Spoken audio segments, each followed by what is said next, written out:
it did not start. Imogen Kimber, Al Jazeera for Inside Story.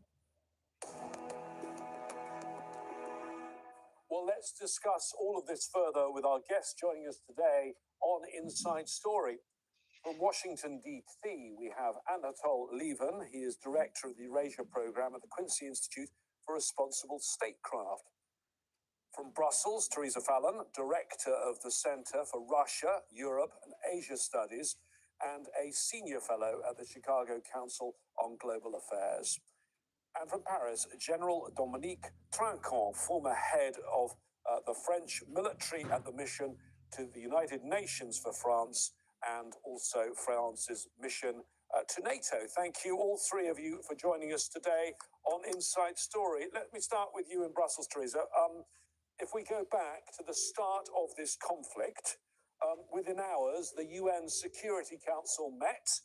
That's the key place for players in the world to express their views. 15 members sit around the horseshoe table, but on this occasion, 14 of them were just bystanders, weren't they? That's true. I call it the impotent herbivore problem here in Europe.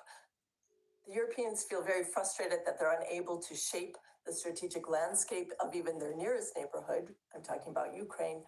And now they, once again, are a bystander to what's happening in Iran. And Europeans are immediately feeling the effects of this in regard to increased energy prices that will have knock-on effects for inflation. And we're seeing also pressure in Europe. So there's more fragmentation in an already fragmented system. So we see tensions between Germany and France. Macron is kind of turning towards Sanchez, and he's being criticized by many for not standing up for other EU members when he was in the White House talking to Trump. And Anatol, this has gone on for some time on this issue.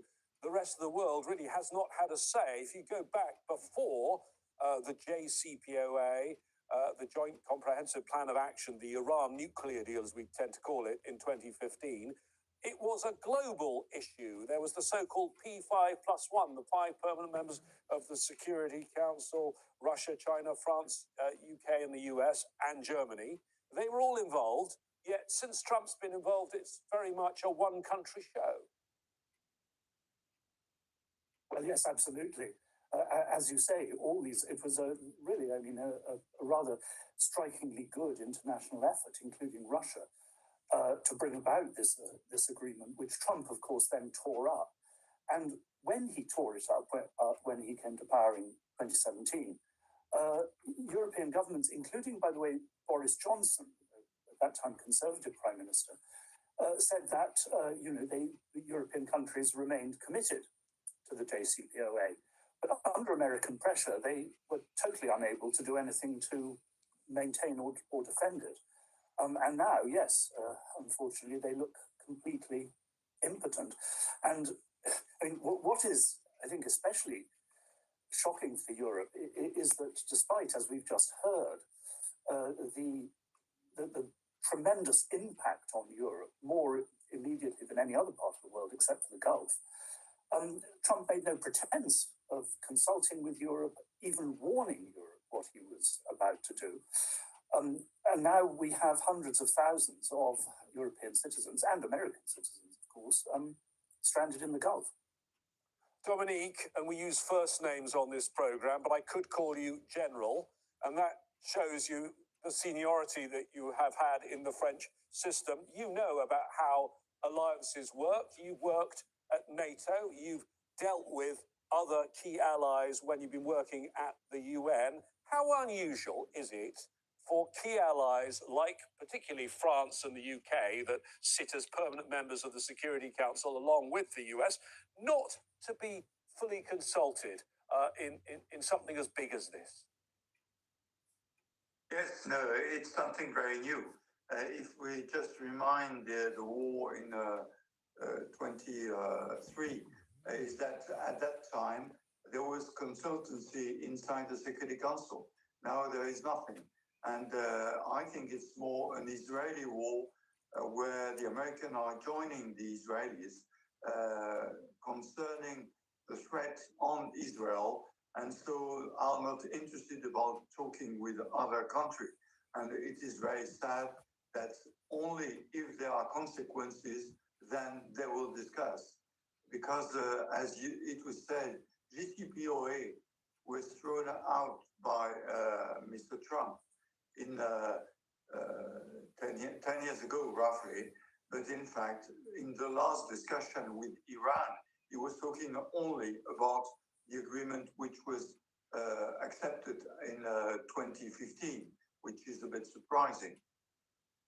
Teresa, I mean, if we look at the various countries, and the one that's got the real ire of Donald Trump is, of course, Spain. The Spanish Prime Minister Pedro Sanchez has said, we say no to breaking the international law that protects us all. That's his quote.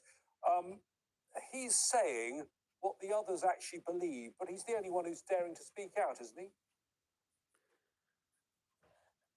That's very true. And I think that ಈ he's car very popular domestically for ಉಫ್ರೆ taking this position. We also saw উফরে in তিনটা the dot UK, আছে for দেখ example, ওই তিনটা initially ডটের মধ্যে click করে দেখ ওর শেয়ারের অপশন আবো ওর শেয়ার করে দে involved and they have a base there. They're also allowing the US to use their bases. So there's an initial reluctance for the domestic audience. And then, for example, the UK gave in. But Spain has a trade. One দেখ তিনটা dot আছে উপরে উপরে দেখ লাইভের উপরে এবার গড়াইতেছে না live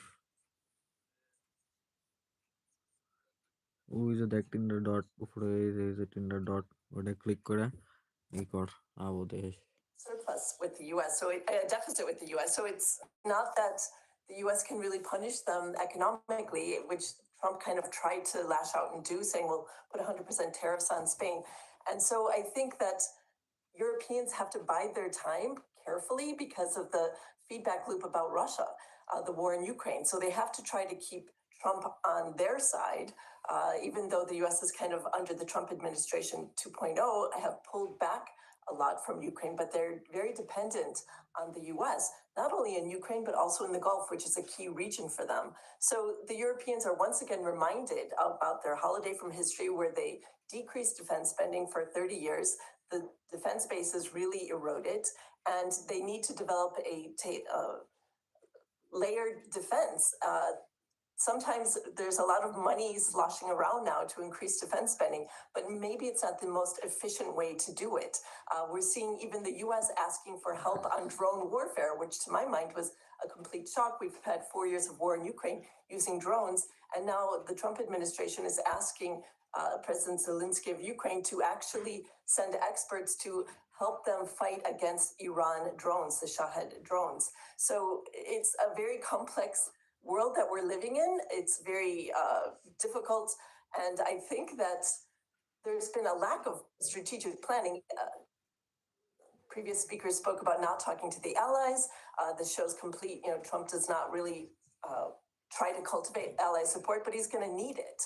And some have seen that this will help Russia because of the increase in energy prices. But we also see that Ukraine has a card to play in this, helping the US government learn the best techniques to fight against Iran Shahed drones. Anatol, of the countries that Trump's been critical of, Spain, but then the UK. You heard Teresa there talking about the way the UK is trying to explain this now, saying, yes, you can use our bases, but only for defensive missions. This from a country that always talks about its so-called special relationship with the United States. Pretty hard-hitting comments from Trump that Starmer is no Winston Churchill.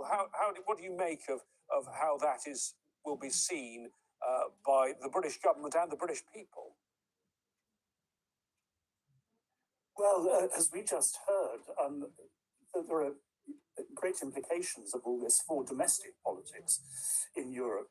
I mean, Sanchez has made himself more popular in Spain with his hard line against this war. Starmer, I think, has reinforced his image as a waverer, somebody who can't make up his mind, who has no real principles. He goes in one direction, then immediately in another direction. And I think that this will, on the one hand, it will drive further the defection of Labour voters, which we've seen on such a large scale, to the Greens. On the radical left, a pattern we've seen across much of Europe. But on the other hand, we have, really quite feral statements from the Conservatives and the far-right Reform Party in support of this war. So I think it will drive further the disintegration of the centre and the polarization of politics in Europe. And of course, it will further alienate Muslim minorities, which will further drive ethnic tensions in Europe. So for Europe, this war is a disaster.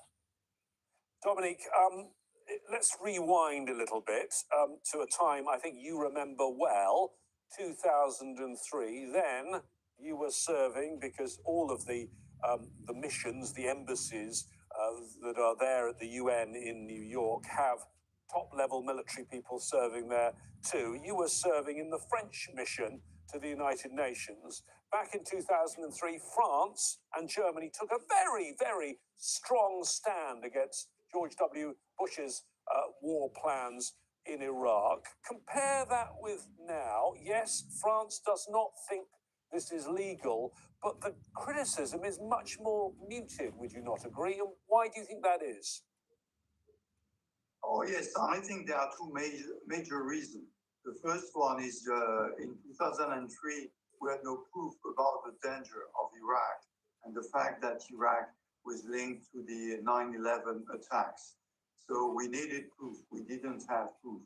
The second point is that it was the only war. Currently, we have proof that Tehran is dangerous through, of course, against Israel, but also against all countries with terrorism. And the second point is that we've got other war. And the strategic issue of Ukraine is more important for European. And we need US with us on the fight against Moscow. And that's why probably the position is different.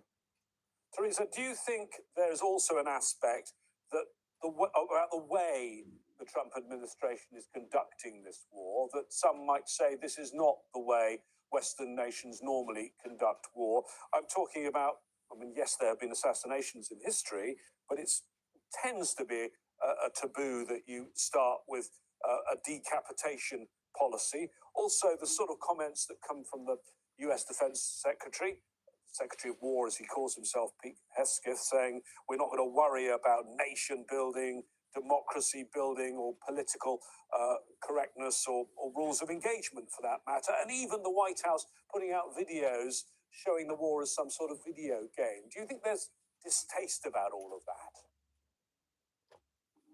Well, 2 points. The first point is, in Europe, there's no tears being shed for the decapitation of the Ayatollah. I think that many people in Europe understood that Iran was really a threat. And there's been a lot of things happening in the lead up to this. For example, there was a ship stopped on the way from China to Iran, and some technology was removed. Some people have speculated that it was a hypersonic glide bomber that was moving to Iran. So there have been a lot of things that have been reported on, and things have been slowly adding up. But on the other hand, because of the Trump administration's approach to Europe, this kind of cavalier way that Hegseth speaks, of course, he's alienating a lot of Europeans. We saw a year ago at the Munich Security Conference, the Vance speech. This year we saw the Rubio speech, and Europeans just thought it was better than Vance's, so they stood up and clapped, not realizing initially that he was pretty much saying the same thing, but in a more diplomatic way. So the Europeans are kind of stuck. They're being squeezed. They don't have a lot of options here. And will this actually increase their ability to work together? I'm seeing initial fragmentation. We see issues on Hungary still blocking EU funding, 90 billion for Ukraine, because he wants to get oil from Russia and through the Druzhba pipeline, which was damaged by a drone. So he's being able to hold Europe hostage, And there's not a strength of view in Europe to punish Hungary. They had 4 years to get off Russian oil, and instead they actually increased dependency on Russian oil by 54%, some have analyzed. So the Europeans are even finding it difficult to get, it's like trying to get all these cats together. And Orban and Slovakia are kind of traditional countries that are very pro-Russia, and they're always kind of throwing a wedge into the wheel. So over the longer term, I think Europe really has to get their own house in order, get all the EU member states on the same page. We're watching, again, hostage diplomacy by Orban blocking things unless he gets what he wants. It's also an election year for Orban, so we're seeing him really playing hardball with Brussels. So there are a lot of issues that Europe has. It's a very complex tapestry of challenges, and they're not really equipped to do this. They're trying to spend a lot more money, but maybe they're not spending it wisely, and we need to see more standardization. That's clear across the board. The 155 millimeter shell that various countries were sending to Ukraine, they all had kind of different coordinates, or different design structures, which caused problems for the Ukrainians. So I think that the Europeans agree that there needs to be more standardization. But we also see internal problems, for example, with this jet fighter program that was originally established in 2017 between France and Germany. And that's pretty much dead. So we're seeing less desire for cooperation. The French economy is really in trouble. Germany's tired of footing the bill. And we're seeing a lot of different moving pieces here. Europe that's unable to speak with one voice, and we have a bonsai army in Europe. It's not really equipped for the task at hand, and there are many challenges ahead. Anatol, let's move a little further. So very clear from what you all said, awkwardness among the US's allies. Let's move to the other big players, certainly in the UN Security Council, the two other permanent members, Russia and China. Anatol, how will China see this as a huge economic problem, one assumes, because of the oil supplies that it gets from Iran? Absolutely, but can I just say one thing to start with? We may shed no tears at all for Khamenei. We might shed some tears for 150 primary school girls killed in an Israeli or US attack. The failure of European countries to denounce this, especially when compared to the hysterical denunciation of every alleged Russian killing of civilians in Ukraine, is morally shameful. And unlike America, the Europeans have tried to present themselves as a kind of moral force on the world stage, and also, of course, as I've heard even recently from West European diplomats, as defenders of a rules-based order. I mean, that is now over. And that brings me to China. In the short term, this is very bad for China. By the way, countries across what we now call the global south and India, because, yes, it will badly hit China's energy imports. And of course, if the war goes on, that will be very bad for the Chinese economy. They have reserves to keep them going for some time. In the longer run, it will do two things if the war goes on. It will force China and Russia closer together, and it will strengthen Russia's bargaining hand. But it will also obviously make China more and more dependent on Russian energy and Russian food sales, by the way, as well. But the second thing is that China is in, if you like, a struggle for global primacy, is putting it too strongly, predominant global influence with the United States. Not at a military level. China has been extremely cautious. It has not been arming Iran before this war. But this war is a colossal blow to the prestige of America in the world. Okay, let me bring in Dominique, if I can, very quickly, Anatol. Sorry, let me bring in Dominique, because I want to bring in quickly in this discussion Russia, because Russia is, in terms of the energy calculations, going to do well, is it not?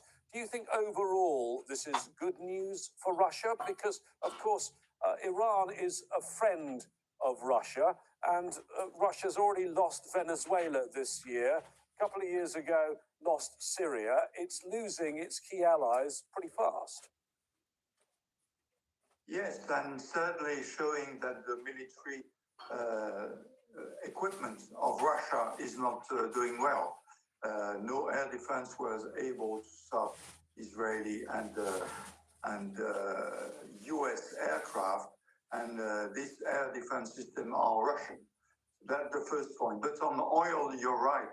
The rise of the price of oil make something interesting for Russia. That's why we need to continue to put pressure on the traffic of oil through ships, which started a month ago. But certainly the prices, which I think it's $84 a barrel, is of interest for Russia currently. But I think that Russia currently is showing that is only helping Iran through picture, providing satellite picture, and that's it. So in fact, when you are aligned with Russia, currently they are not able to do anything in military terms because they are stuck in Ukraine for 4 years now. Teresa, I mean, if I was to ask you to look at all the countries of the world, how many countries right now could you name that you think actually support this war continuing, that say, good, this war should go on, it hasn't reached its objectives yet? Which ones would you name? Well, that's a really good question. Which countries outside of the conflict? Because obviously I Israel mean, is... any countries in the world, because I can't really think of any others other than the US and Israel. That's true, but we have to think of the day after, when this conflict finally ends. What is Iran going to look like? It's not in anyone's interest to see a fractured Iran.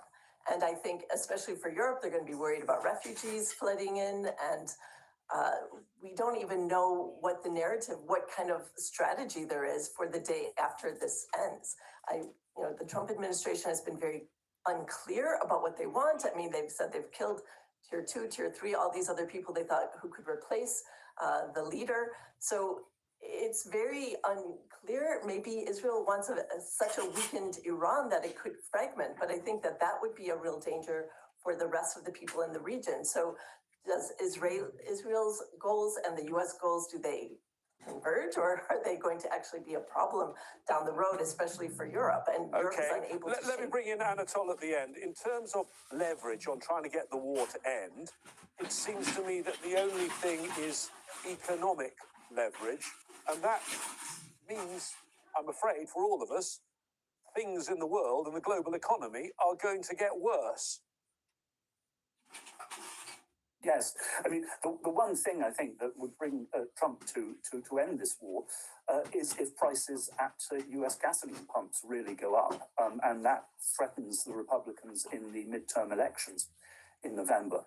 And of course, if the world economy really takes a hit from this, then the US economy will suffer as well. And that is, of course, the core of the present Iranian strategy. Not very good news for any of us. Thank you to our guests today. I know you had something else to say, Teresa, but it'll have to be on our next program. Anatol Lieven, Teresa Fallon, and Dominique Trinquant. We are not taking our eye off this story. Comprehensive coverage continues 24 hours a day on Al Jazeera. For more context and analysis, go to aljazeera.com. And if you have comments on the war, please post them on our Facebook page. That's facebook.com/AJ Inside Story. Or on X, your views are welcome at AJ Inside Story. From me, James Bays, and all the team, stay safe and well. Bye-bye for now.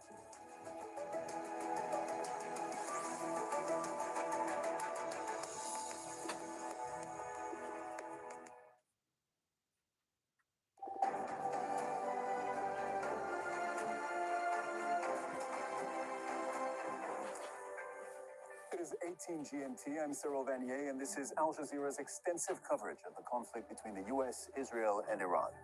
U.S. President Trump says that there will be no deal with Iran except unconditional surrender. His comments come as heavy strikes by U.S. and Israeli warplanes continue across the country. The Red Crescent says more than 1,300 people have been killed in Iran since the conflict began. Israeli forces are also bombing parts of the Lebanese capital, Beirut, as well as other parts of Lebanon. On Thursday, Israel issued an unprecedented forced evacuation order for residents in southern Beirut, including in Dahiyeh. It is home to hundreds of thousands of people who have been seeking refuge anywhere they can in Beirut. American media reports suggest the U.S. military was targeting an area where a girls' school was struck in Iran. At least 168 people died in the strike on the school in Minab on Saturday. Both the U.S. and Israel have acknowledged the strike occurred, but have not confirmed responsibility.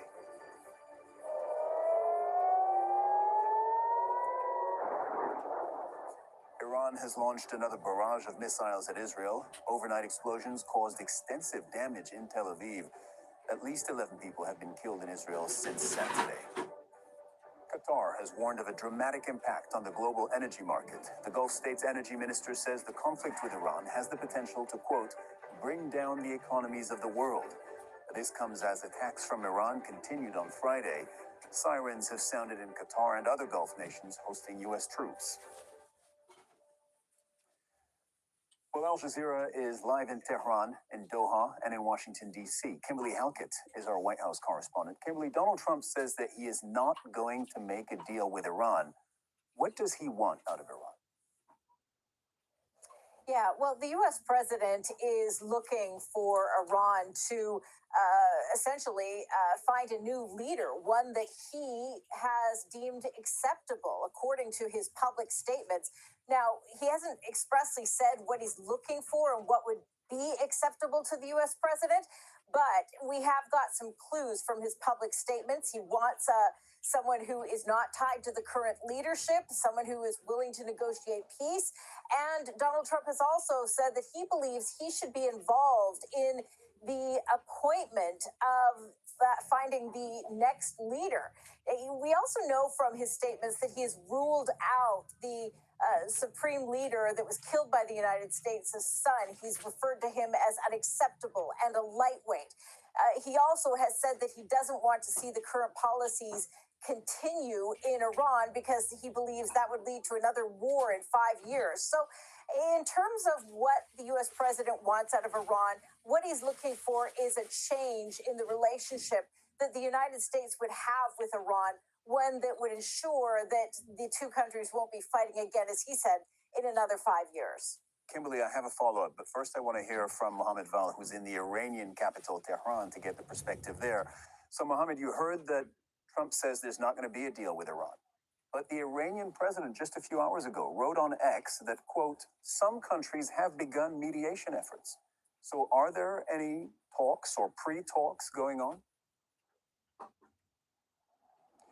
Well, Cyril, this might mean that both U.S. President Donald Trump and also the Iranian leadership are, reacting or responding to those efforts by those third parties. So now it's clear that both the Americans and the Iranians are not ready for these negotiations. From the looks of it, the Iranian president said that those people who are trying to mediate should talk to the aggressors first, to the people who initiated this war against Iranian people. And he said that our priority now is to preserve our beloved nation. Our priority now is to defend the country. But if those people who, and that's not just him, but also the foreign minister yesterday, talking about lack of trust in Americans and in their promises and their initiatives, because they twice, when the two sides were around the negotiation table and there were hopes for peace, for an imminent deal, they began war on Iran. So, here the Iranians are talking about this bitter experience with the Americans and saying that right now they're not seeking a ceasefire and they're not seeking mediation. Basically, that's the message here in Iran. I think it's because the Iranians know that or feel that whatever Americans say now is just maneuvering, it's just winning time. And it's clear that Trump, as he said, is asking for the impossible in the minds of Iranians. Surrender is not on the cards for Iran here right now, according to the leaders. Kimberly, back to you at the White House. A little bit more, hopefully, on what Donald Trump wants to see happen in Iran. It's been expressed, they have fairly narrow military objectives, take out the missiles, take out the Navy. address Iran's influence over regional armed groups. But as far as what comes next in Iran, it does remain a little vague. We were talking about that a second ago. Has Donald Trump said anything more about the kind of leader that he wants to see in place? And could that happen in the context of keeping the current political system in place? I mean, the clerical establishment that was established in 1979, the Islamic Revolution. Well, I think that you know, Cyril, as well as our viewers, that when it comes to Donald Trump and his style, he's a disruptor. And that's what he's looking to do in Iran as well. The status quo is not acceptable to him, whether it be the leadership or the relationship between the United States and Iran. Essentially, his core message, and this comes amid the military escalation, is that he doesn't want to negotiate with Iran right now. He wants an unconditional surrender, and he wants to ensure that there's no compromise when it comes to Iran's leadership. In other words, he wants to be involved in the choice. He knows what he doesn't want, and he knows what he wants. And he says that there should be a selection of what he calls great and acceptable leaders. And then he believes that he can, in some way, bring back Iran bigger, better than it was before. Even in one of his True Social posts, putting the words MIGA, which means make Iran great again, taking from his MAGA theme. So it's clear the U.S. president sees himself as taking a key leadership role in this, but he's also acknowledged that he believes, particularly when it comes to reconstruction, that U.S. allies should be involved as well. Kimberly Halkett at the White House, Mohammed Vala in Tehran. Thank you very much to both of you. The security footage has captured the moment that a strike hit near a boys' school in Iran.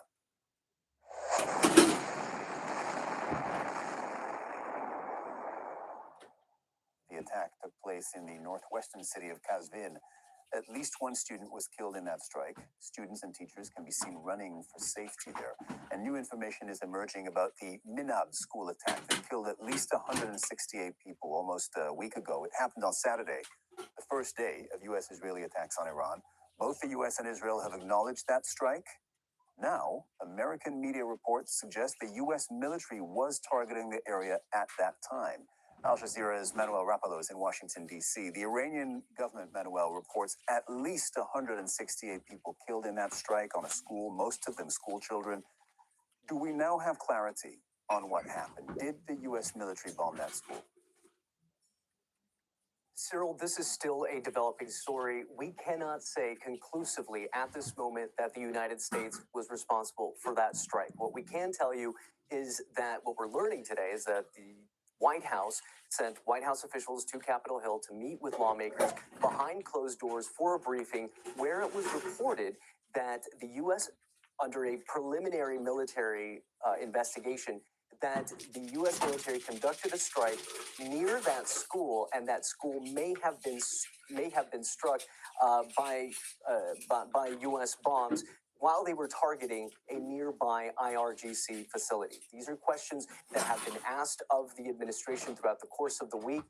Secretary of Defense Pete Hegseth had said that the Pentagon was investigating, that the U.S. government does not target civilians. This is something that Caroline Leavitt, White House press secretary, was also asked about this week. She said that the United States simply does not target civilians, pointing to the ongoing Pentagon investigation. So we certainly don't want to add to the speculation that we're hearing across American media, but the Wall Street Journal, for example, has reported that it is likely that the United States was responsible for this attack. We should note, backing up a little bit, this is an attack that took place on February 28th, the first day of the military campaign by the United States and Israel against Iran. It is being considered the single deadliest civilian casualty event since the start of this conflict. Iran has accused both the United States and Israel jointly. They've characterized this attack as a war crime. The United Nations has already expressed concerns over this. UN groups are calling it a violation of international humanitarian law. Now, if the U.S. government, U.S. military does acknowledge responsibility for this strike on this elementary school in southern Iran in the city of Manab, there Huh? would certainly be an expectation that there would be international condemnation against the United States, serious blowback here in the US. But again, at this moment, we cannot conclusively say that the United States was responsible. Al Jazeera has requested a statement from the Pentagon. At this moment, we're simply waiting to hear that confirmation. Cyril? Manuel Rapallo, you will continue to monitor that very closely for us. Thank you very much. Iran is continuing its attacks on Gulf nations hosting U.S. troops. In recent hours, several countries have been targeted.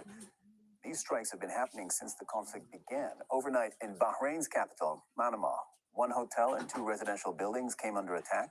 In Qatar, an alert was issued warning residents to stay indoors because of an elevated security threat.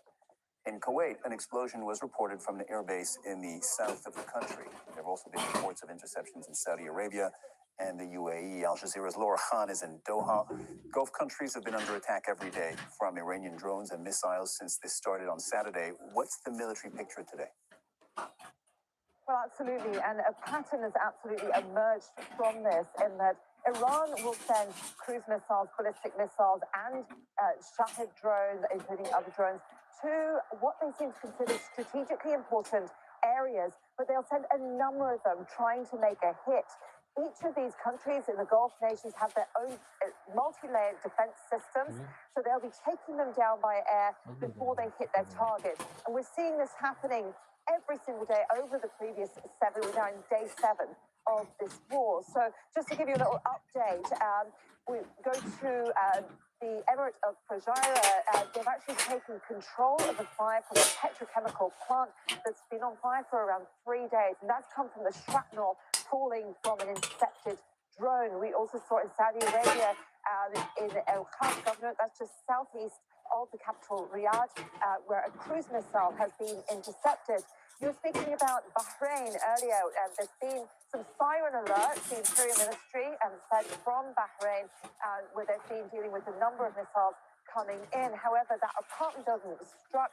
Qatar put out a statement about that, saying that there were joint military operations there, so some of their personnel were in the building at the time. The situation is under control, and there were no injuries there.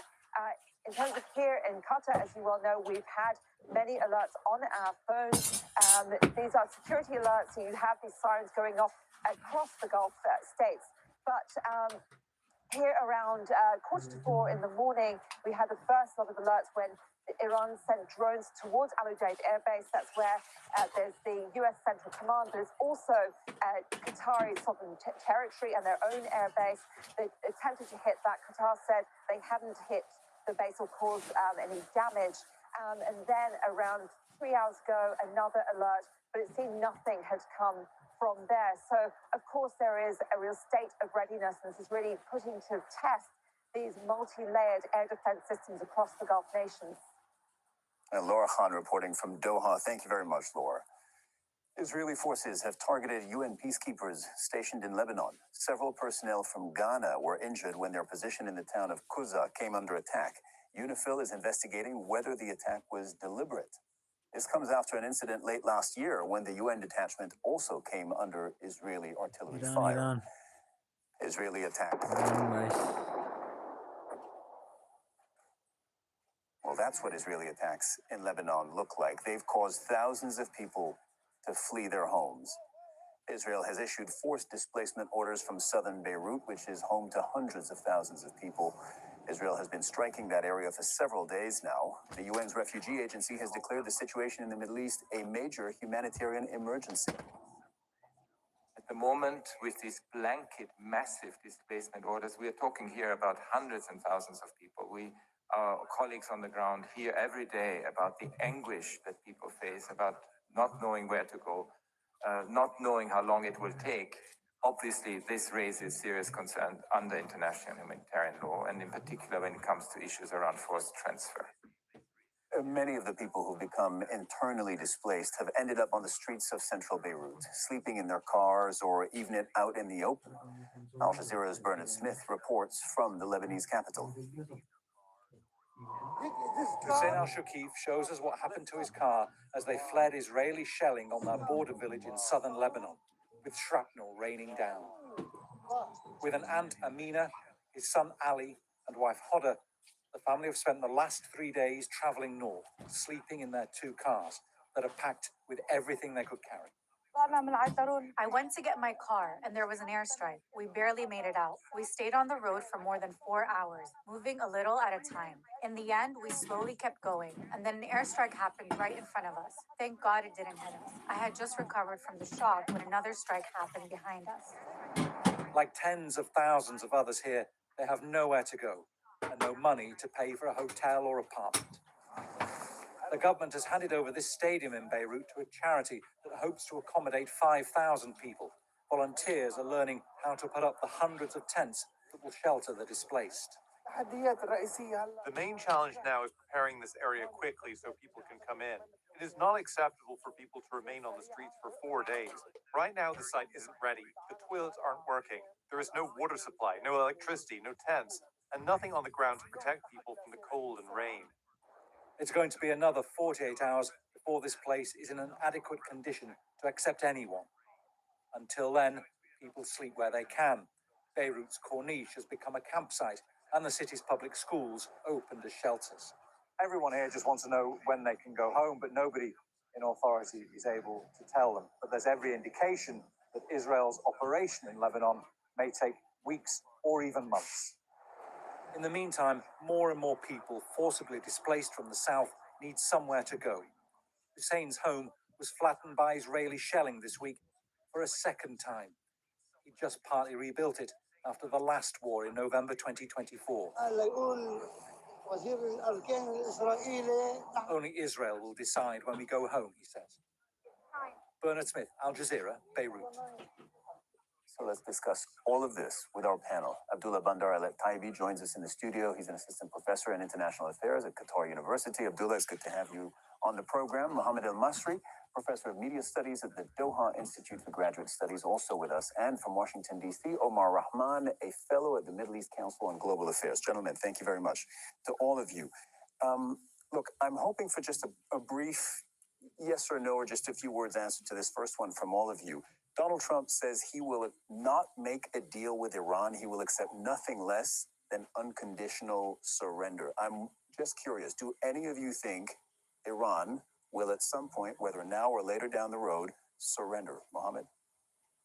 I do not, but I think this is setting up for a possible negotiated settlement down the road. Abdullah? I could copy Kimberly here. He just said that Trump is a disruptor. Trump's love to play with words, and I think he just keep jumping with the statement saying that the Iranians want to talk, and then it's too late to talk, and then different things saying. You mean he might move the goalposts again? You never know. I mean, things are developing on the ground. You see Iran's behavior, so you never know.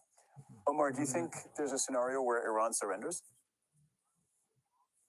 I mean, I'm in agreement with my colleagues. I think that's highly unlikely. Even in 2 years of a genocide in Gaza, in which people were trapped in a strip and Israel bombed them relentlessly, Hamas did not surrender. So we're dealing with a much different scale and scenario on the Iranian side. So I don't believe so. And again, this is a people, a government that fought, almost a decade of war and lost 1 million people versus in the 1980s. So I think they see this as a battle for their survival, and I don't think they're going to give up after a few days. Yeah, Omar, our White House correspondent Kimberly was saying a moment ago, what the U.S. president really wants is behavior change, which is what he wanted out of Venezuela, for instance. And that in that example, he left everything intact, all the system of governance, all the leaders except one, and that was enough for Venezuela to change its behavior towards the U.S. Do you see a scenario, I suppose, a la Venezuela, in the sense that, do you see a scenario, let me rephrase, do you see a scenario where the Islamic Revolution can save itself, stay in place, the clerical establishment remains, but becomes more U.S. compatible?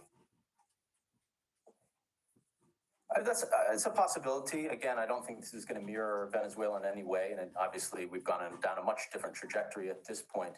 Is there a point we reach in which some element of the Iranian power structure can strike a deal with the U.S. and stay in place, and Trump accepts that from his end?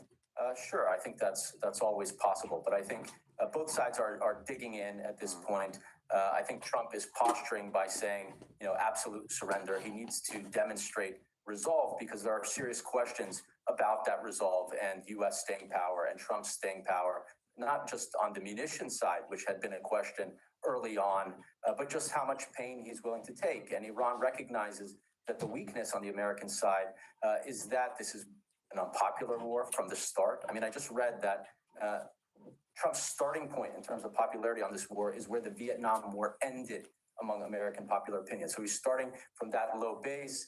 He's already seeing splits within his MAGA movement. And so I think his claims that this would be limited and contained have already met the reality. And Iran's point of view is to exploit that weakness by regionalizing and globalizing this fight and making it so it's not contained. You're all academics and analysts.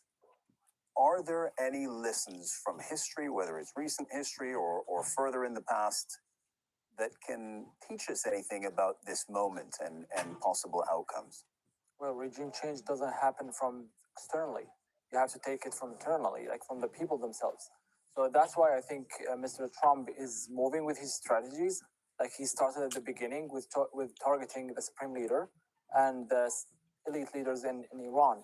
But this didn't actually do a good job to the region because you have the IRGC just taken over and they trying to widen the conflict itself and just trying to increase the expenses and the costs of that conflict on the region and the globe as well.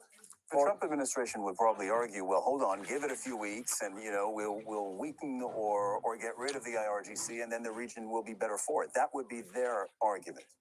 That's why they're trying to just get inside Iran. They're trying to talk about the Kurds, the minorities, and the possibility of having troops on the ground. Just reports about it, but I don't think Trump will go for troops on the ground, especially he doesn't like long wars. He likes short, sweet, and just straight to the point. So I don't think he would go that way, but I think he would rely on some minorities and Israel as well. We can't throw out the Israelis and what they want.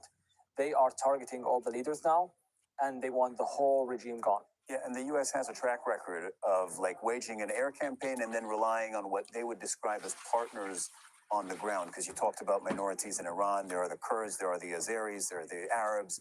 So there are different groups that perhaps the U.S. could look at activating. At least that's a question mark, right now.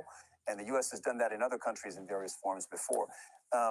Mohammed al-Masri, on that question of whether history offers any blueprints or fragments of a blueprint. We talk about Iraq 2003 and the U.S. invasion. We talk about the air war that ousted the Libyan leader, Muammar Gaddafi. We talk about, of course, there's the Afghanistan 20-year war of the U.S. that ended in defeat because the Taliban is still in power. When you look at all of that, would you point us to anything in there to, as a possible guide to how this works? No. Or it's all unprecedented? I think, well, it's not unprecedented. I think you're talking about lessons learned. I think the lesson that I've learned is that the U.S. never learns their lesson. The U.S. tried a regime change operation, and it was successful in 1953 in Iran. They ousted the first ever democratically elected leader in the history of Iran, Mohammad Mossadegh. And they did install their puppet dictator who ruled the country for 26 years, but it ended up producing obviously a lot of anti-American sentiment, and it gave us the Islamic Revolution and the current regime. You had this disastrous war. You spoke about Iraq and Afghanistan. Mohammed, we're going to a live event. The White House spokesperson, Caroline Leavitt, speaking.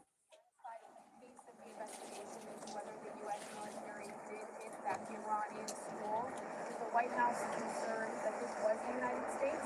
Again, as I said at the briefing 2 days ago, I don't have any updates with respect to the investigation. I would expect those to come from the Pentagon. Sure, Haley. The U.S. was operating in the region of the school.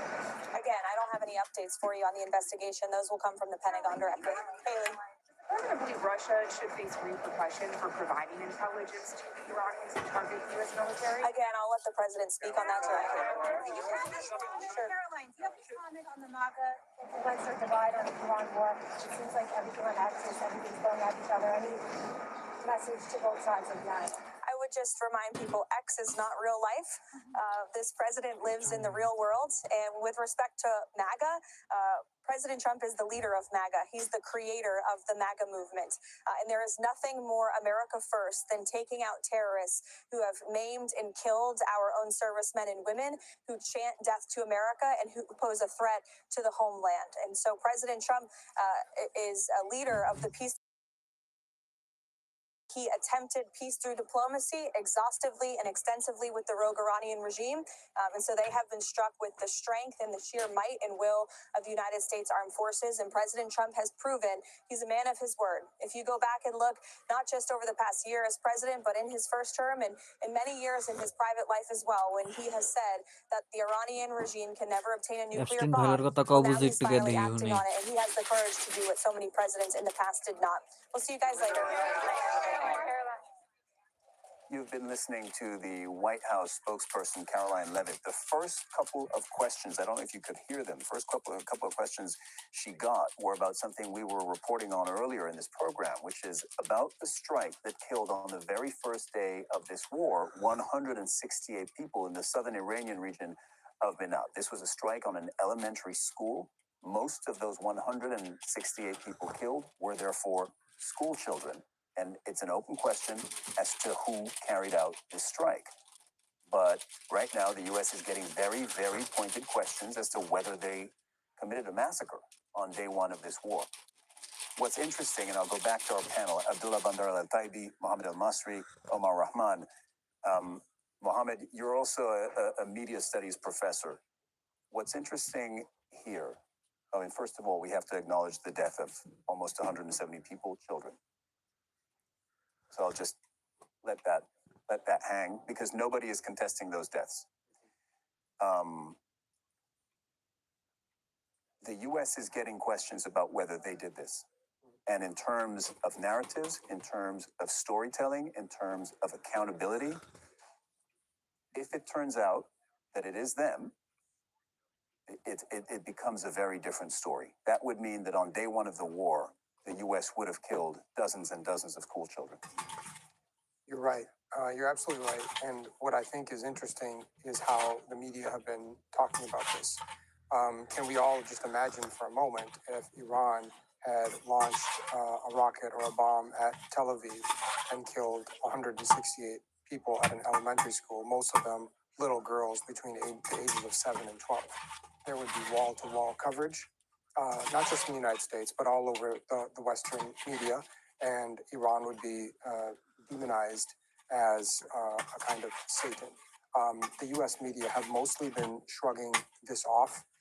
It's almost certain that it was a U.S. bomb. If it were not a U.S. bomb, the U.S. media are the ones leading the questioning on this and the investigating on this, the journalistic investigation. The Wall Street Journal, the New York Times, and CNN are all saying it's almost certainly a U.S. bomb, and the U.S. is not denying it. The U.S. keeps saying we're investigating. That's code for it's us. Well, that's why I sent you this question as media studies professor. They could rule this out. They could say it's not us. They could deny it emphatically. That's an easy thing to say.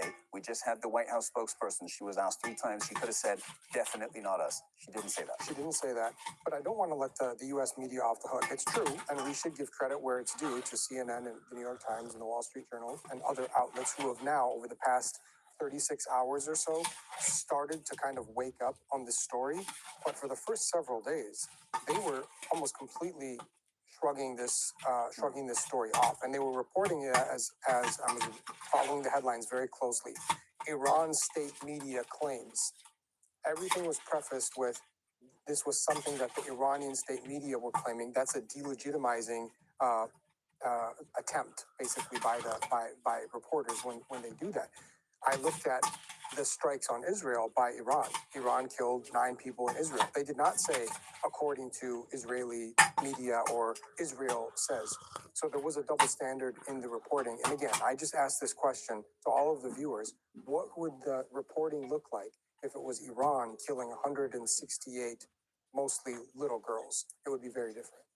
Omar, you're in the U.S. This war, according to latest poll numbers, is not something that a majority of Americans wanted.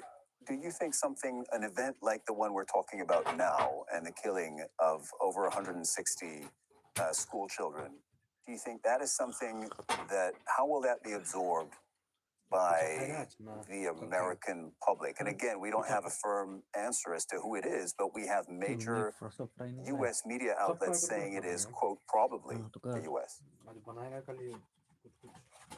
I mean, it could certainly dampen public opinion more. It could cast doubt on the Trump administration's rationale and objectives in this war.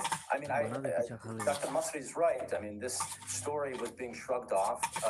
I brought it up to people that I was speaking to here in Washington at the time because the rationale they were bringing up. I mean, I'm speaking about Republicans. Was there are tears of joy in every Iranian at the moment that their government is going to be overthrown by the U.S. And I said, well, are there tears of joy in the mothers and fathers who just lost? At the time it was 40 schoolgirls. Now we're talking over 100 schoolgirls. So this changes the the kind of calculus and the how this government, the Trump administration, is portraying this war. That they're fighting this on behalf of liberating the people from this evil government, but at the same time, you're killing civilians. We're seeing what's happening in Tehran is being leveled. Israel's taking kind of a Gaza approach to Tehran at the moment. And on the very first day, the U.S. likely killed over 150 school children. I mean, so this will weigh certainly, I think. And cleave the kind of American public and the rationale that's being put forth by the Trump administration. Abdullah, you're an assistant professor in international affairs. I just wonder, what are you tracking? What are you looking at right now when you check the news, check developments on a daily basis to see where this might be headed? What are the next big signals you're looking out for? It's a very important question, Cyril.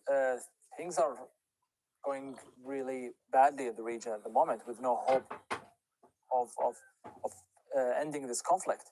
The GCC countries have mentioned with the EU yesterday that they are believing that dialogue is important, and they stressed on the Omani role. Oman played a very significant role in 2015 with the first deal, and even this year with hosting the negotiations in Oman and also in Geneva. So it's very important to keep the door of diplomacy open, because all the differences can be settled down by dialogue, by sitting down, by just having a chat about it. It's very normal and easy, and not to go to conflicts, because when we go to conflicts, we're going to have humanitarian tragedies like what you just reported about. Iran's perspective is that each time they sit down, really, with the U.S., they get bombed. Because it happened this time.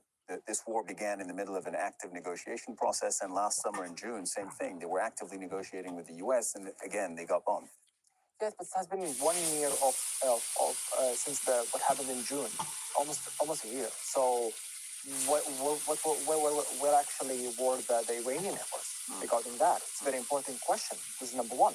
Number two, what about the Iranian behavior of targeting other countries? We see the list of the countries that are being targeted is just expanding every day, with Azerbaijan now being on the list. So it's very important to look at it this way.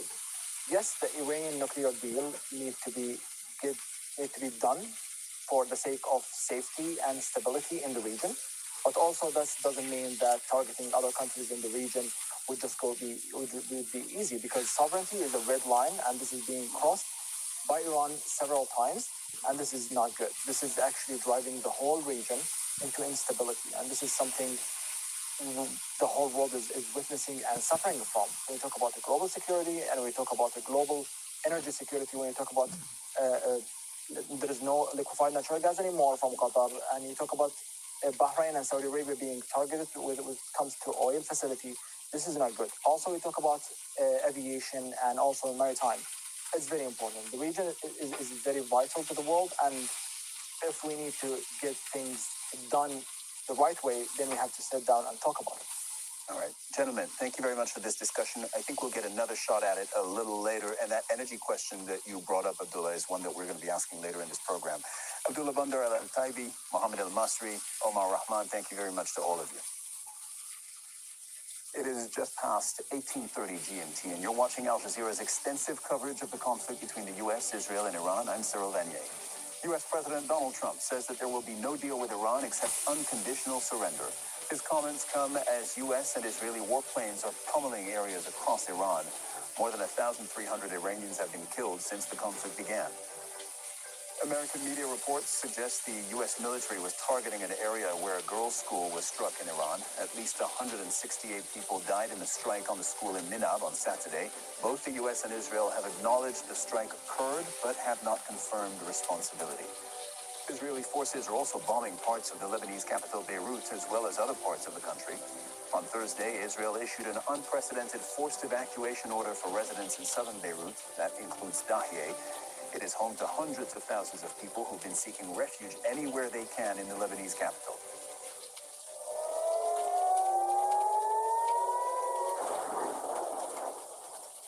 And Iran has launched another barrage of missiles at Israel. Overnight explosions damaged the city's infrastructure. At least 11 people have been killed in Israel since Saturday.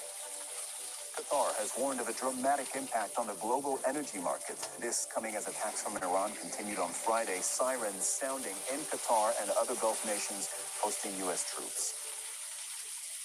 Well, Saad Al-Kaabi, who is also the CEO of Qatar Energy, told the Financial Times that the situation could, quote, bring down the economies of the world. He went on to say, if this war continues for a few weeks, GDP growth around the world will be impacted. Everybody's energy price is going to go higher. And he says natural gas extraction in Qatar cannot resume until the military here signals an end to hostilities and attacks. Oil prices are already on track to rise by more than 15% this week. That's their biggest surge in 4 years. Brent crude is now trading at nearly $90 a barrel. 20% of the world's oil supply is shipped through the Strait of Hormuz. But that passage is effectively closed right now, and ships nearby have been attacked. Al Jazeera's Kristen Salumi is at the New York Stock Exchange. Kristen, how are markets responding? Yeah, well, the markets continue to sink and oil prices continue to creep higher and higher. You just mentioned the Brent crude stock that we've been watching here in the United States. I've had my eye on the West Texas crude oil stock today. That has gone up 14% today alone, 36% in the last week. It's now at about $92 a barrel. That's a significant increase, the highest that has been since August of 2022. And why is this happening?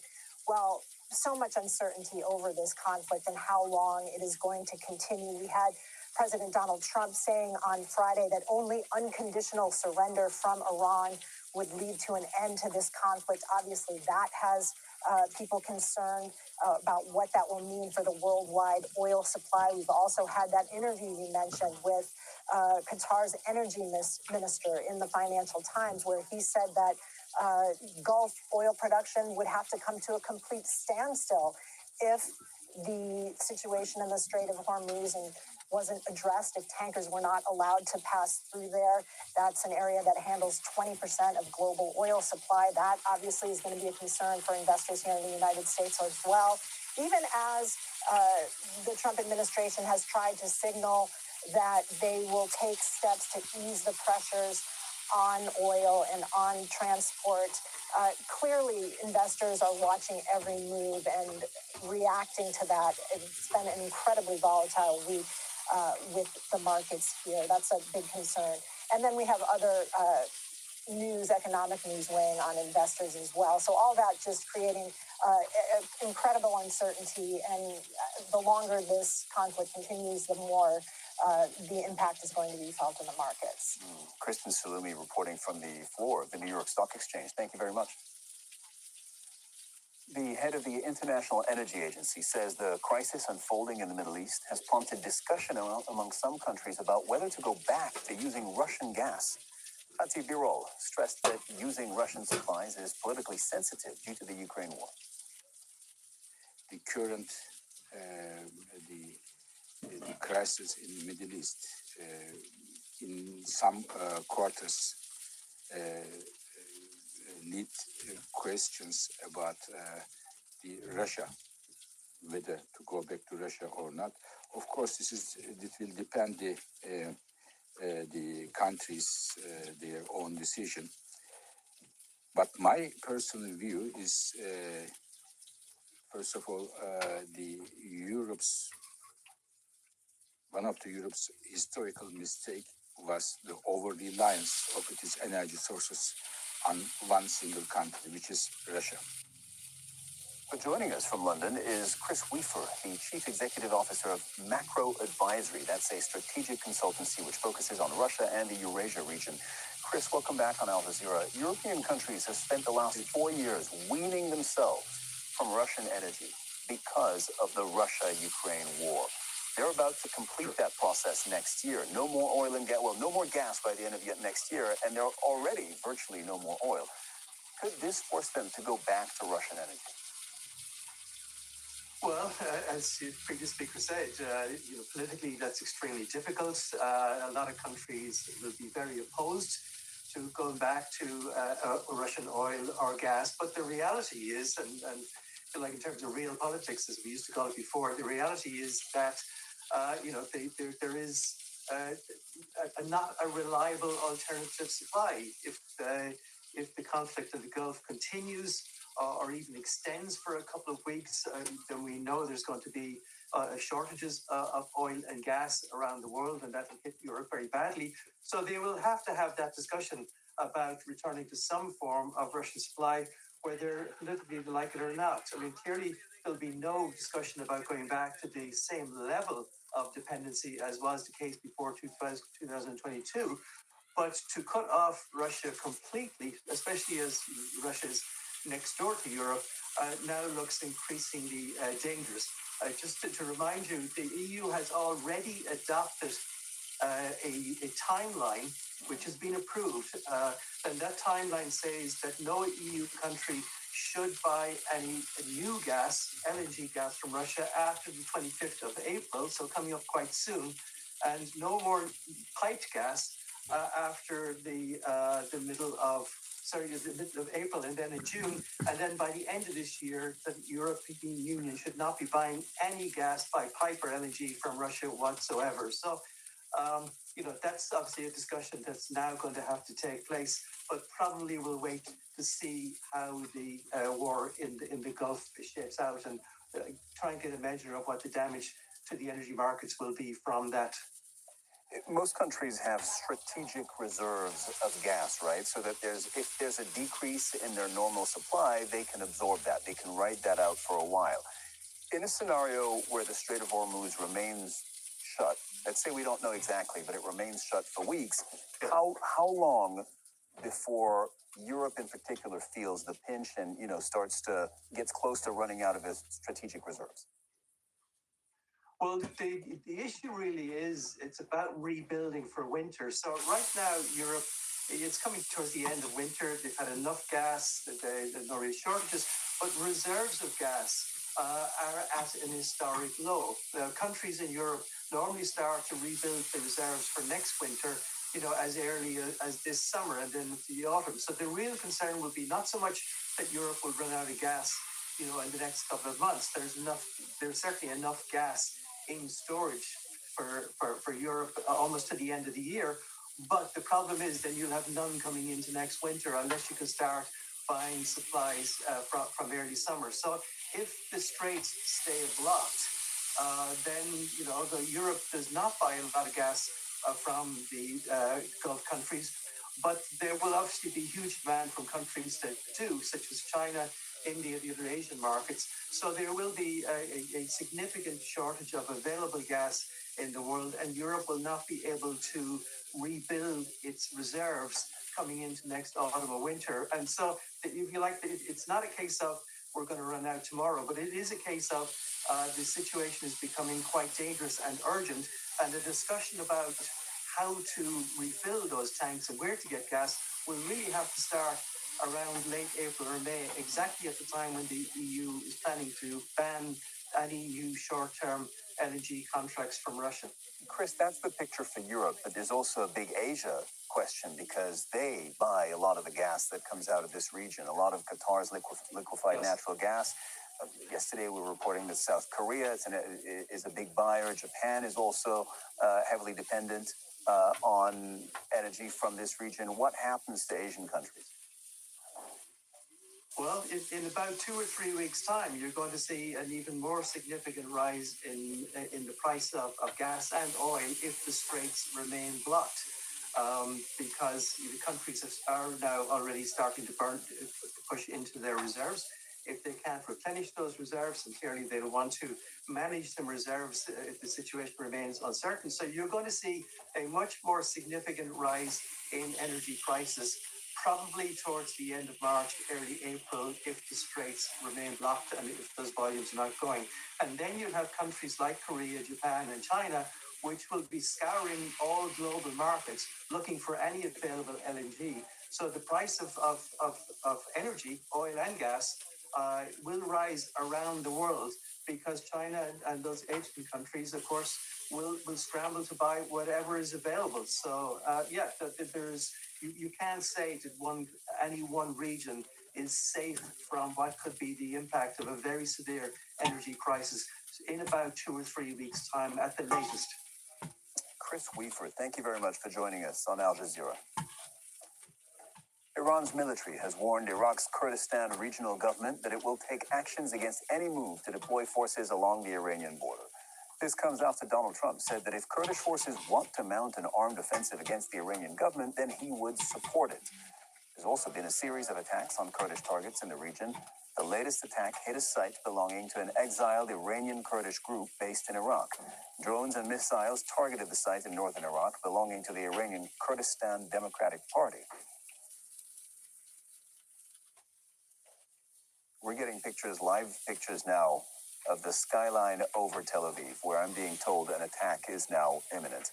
Now, throughout the day, sirens have been sounding in various regions of Israel, and that includes Tel Aviv, which has been one of the key targets for Iranian missiles since this war began. We're in the 7th day now, and Tel Aviv has been a target of many missiles, most of them intercepted, but not all. This is the situation in Tel Aviv.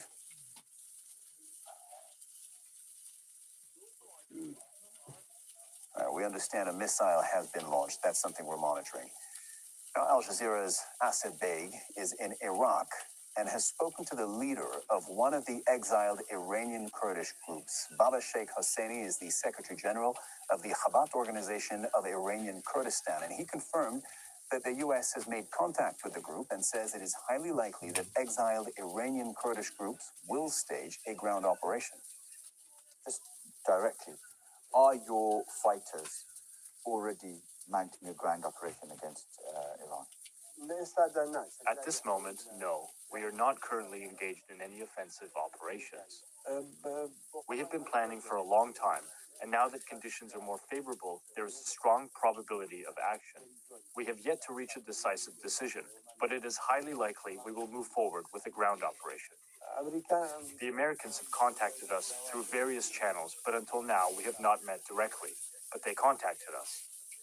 They asked what we should do with this regime, what are the ways, and talking if we can cooperate together in the future. Only in that context. There has been no direct communication until now, but through intermediaries, through other Kurdish people. When the time comes and we meet with them, it becomes clear in the operational field. Of course, in the operational field, we need weaponry, explosives, and also advanced equipment. As you know, the equipment we have is basic and old.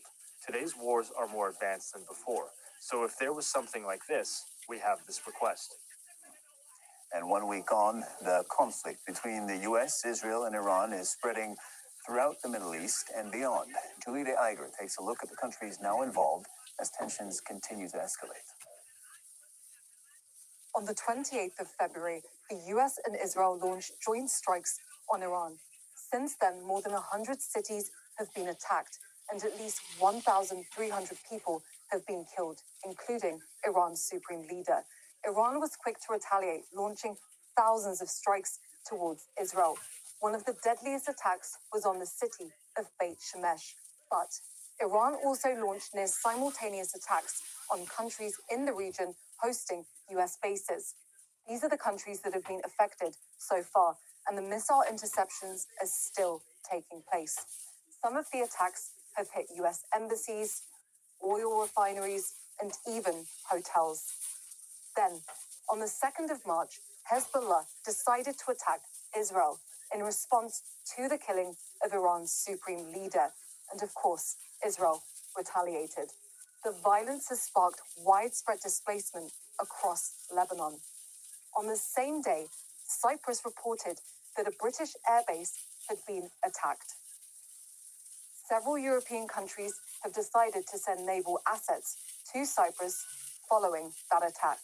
Then, on the 4th, Turkey said that NATO air defense systems had downed an Iranian missile that was heading into its airspace. The same day, the US said a submarine had sank an Iranian warship off the coast of Sri Lanka, killing more than 80 people on board. The ship was taking part in a military exercise in India and was heading back to Iran. Then, on the 5th, Azerbaijan became the latest country to be dragged into the conflict. Officials said drones had fallen near an international airport. 1 week on, what's clear is that the US and Israeli assault on Iran has spread far across the region. Introducing Al Jazeera correspondent Ali Hashem, who's joined us in the studio, and both of us are watching right now the live skies over Tel Aviv. I told you a moment ago, we got the information that there is a missile attack incoming. Now, sirens have been sounding throughout the day in various parts of Israel, and as we know, Tel Aviv has been one of the key targets of Iranian missiles. Multiple ballistic missiles launched daily at Tel Aviv. Now, Israel, as many of our viewers by now will know, has a layered system of air defenses to shoot down anything from rockets to short-range, medium-range, and long-range missiles. However, and the interception rate is said to be in the high 90%, so most of the missiles end up being shot down, but not all. And at least 11 people have been killed in Israel over the past week, 9 of them in one attack in the central part of the country. That attack apparently was targeting a bunker, but it's 9 people who lived in the buildings nearby who were killed in the attack. The total death toll in Israel as we stand is 11, and the death toll much, much higher in Iran. At least 1,200, 1,300 people have been killed in Iran after 7 days of conflict. So we'll continue to keep an eye out for this. Ali, we're hoping to have a conversation, and we can do 2 things at once. We keep an eye on this. You have covered the Middle East extensively, you have covered wars, and you have covered Iran extensively. So I was very keen to get how you think about where this might be going. What the different scenarios are, the most likely outcome of this war for you, and versus the worst case scenario versus the earliest resolution scenario. Let's start with most likely, at least in the short term, right? Over the next few days, weeks, what do you think is the most likely scenario? Well, the most likely scenario from my point of view is that this is going to extend. We're going to see more horizontal conflict. We see now the parallel conflict in Lebanon between Hezbollah and Israel. This is part of the war. Yeah. This is another front of this one war. There'll be another front. Probably the Yemen front is going to open one day. The Houthis have not been activated or activated themselves yet. Well, this is part, I think, of the gradual escalation coming from Tehran. This time, I think the Iranians are micromanaging the whole axis of resistance. Despite the hits on the IRGC command and control centers, you still think that they're micromanaging? It's clear that they are. They're in control. They're still in control because they're capable of launching their rockets at the right time. Yeah. They are controlling everything as far as they can, as much as they can. Some of their missiles in Israel especially are getting through. And in parallel, the Lebanese front open, and we are seeing Hezbollah fighting on the very border. This is really surprising, given the fact how much Hezbollah was hit in the last war, and the fact that Israel and the Lebanese government and everyone was saying that Hezbollah has been disarmed in the southern side of the Litani River, which is on the border directly. But now, we just heard of a recent anti-tank attack on an Israeli tank. and several Israeli soldiers were injured. The same applies yesterday, rockets being launched from Lebanon, drones being launched from Lebanon. So this is one front. Another front could be Yemen.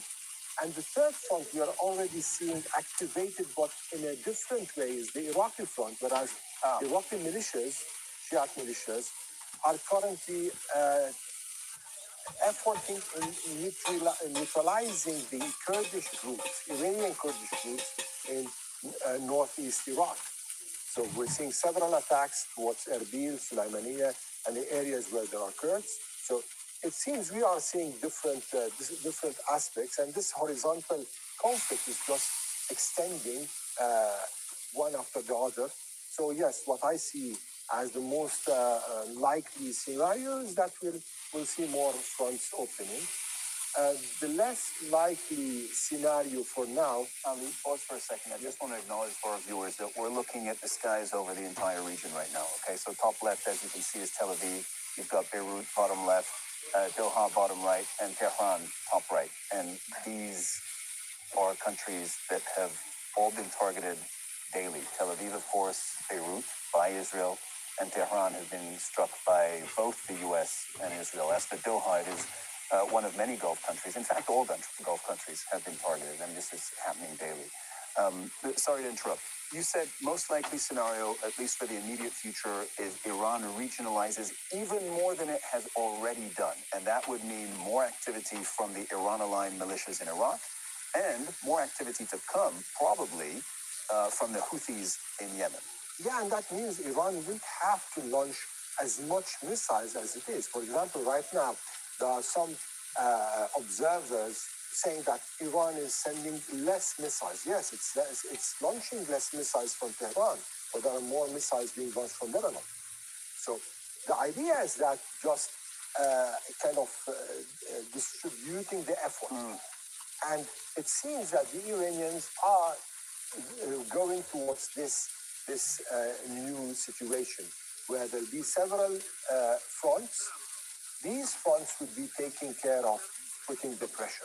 Donald Trump has said there's not going to be a deal with Iran. All he wants is their complete surrender.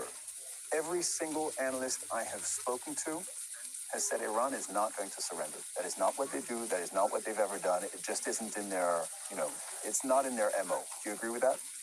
Well, absolutely, given the way the Iranians think, the way this the Islamic Republic built upon the principles of the Islamic Revolution, came forward with three main pillars: independence, dignity, and freedom.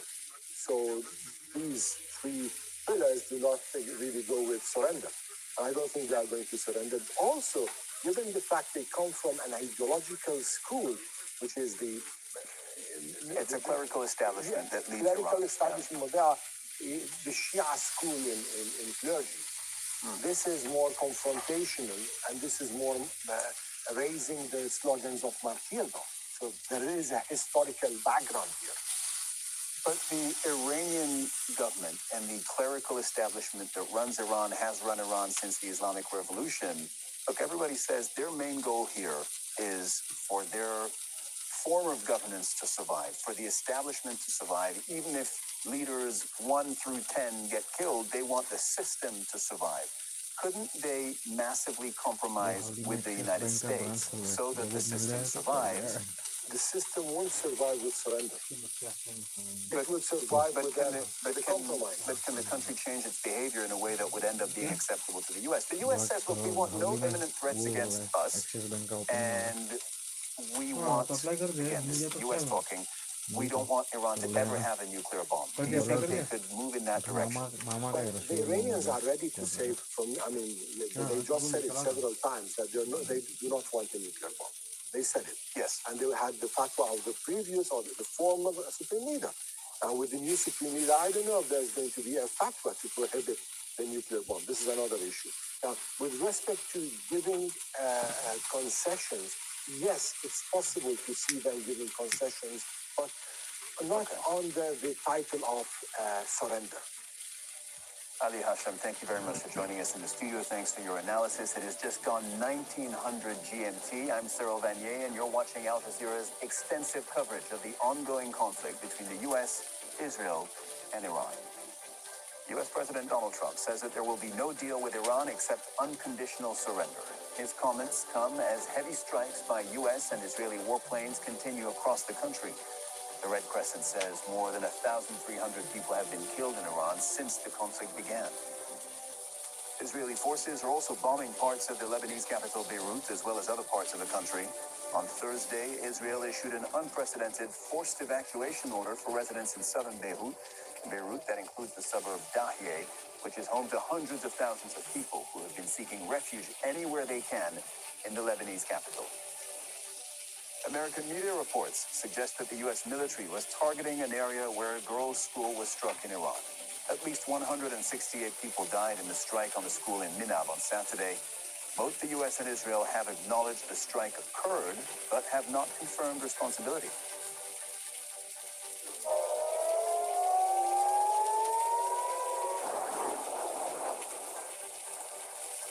Iran has launched another barrage of missiles at Israel. Overnight explosions caused extensive damage in Tel Aviv. At least 11 people have been killed in Israel since Saturday. Qatar has warned of a dramatic impact on the global energy market. The Gulf state's energy minister says the conflict with Iran has the potential to, quote, bring down the economies of the world. This comes as attacks from Iran continued on Friday. Sirens have sounded in Qatar, as well as other Gulf nations hosting U.S. troops.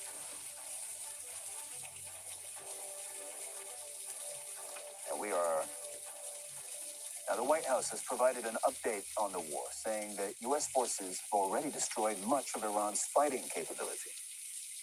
We've taken out nearly 30 of their ships. Their Navy has been deemed combat ineffective. 90% reduction in ballistic missile retaliatory strikes against the United States and our Gulf Arab and partners in the region. So, of course, we are achieving the military objectives of this operation, and that is going to continue because the United States military is the best and most lethal fighting force in the world. We're going to start at the White House with Kimberly Halkin. Two things going on, really. One of them is Donald Trump's recent statement about Iran. Kimberly, that's going to go to you, and then we'll address that military-related answer that Caroline Levitt was giving in a second. We'll do that a little later. First, Kimberly, Donald Trump says he is not going to make a deal with Iran, that what he wants is for them to pick what he considers an acceptable leader. What does he mean by that? What would be acceptable to him? Yeah, that you're right. The U.S. president in his Truth Social post a few hours ago saying that he wants unconditional surrender, and Caroline Levitt expanded on that a little bit, saying what that would look like. In other words, that Iran can no longer be, in her words, a threat to the United States. In terms of what the U.S. president deems an acceptable leader, he did not expressly state that in his Truth Social posting. However, we do know that the U.S. president has, in his public statements, offered some clues of what he thinks that leader would look like. He's said that he wants someone who is not tied to current leadership, someone who would be willing to negotiate peace with the United States and the broader region. He also says that he wants to be involved in making that appointment, and he has ruled out the now deceased Supreme Leader's son, saying that he is unacceptable and a lightweight. Now, we also know that the U.S. president is looking, when he talks about a change in leadership, a change in policies. He's explained he wants someone who will not continue the policies of the past, and that if that were to be the case, then the United States and Iran could find themselves at war again in another 5 years. The U.S. president saying essentially that what he's looking for is someone who will bring harmony and peace in Iran. And Mohammed Val is in the Iranian capital. Mohammed, hold on. Kimberly, back to you for a second, and I'll go to Mohammed momentarily. Right now, how would you assess, let me rephrase this. How is he describing his end game for Iran?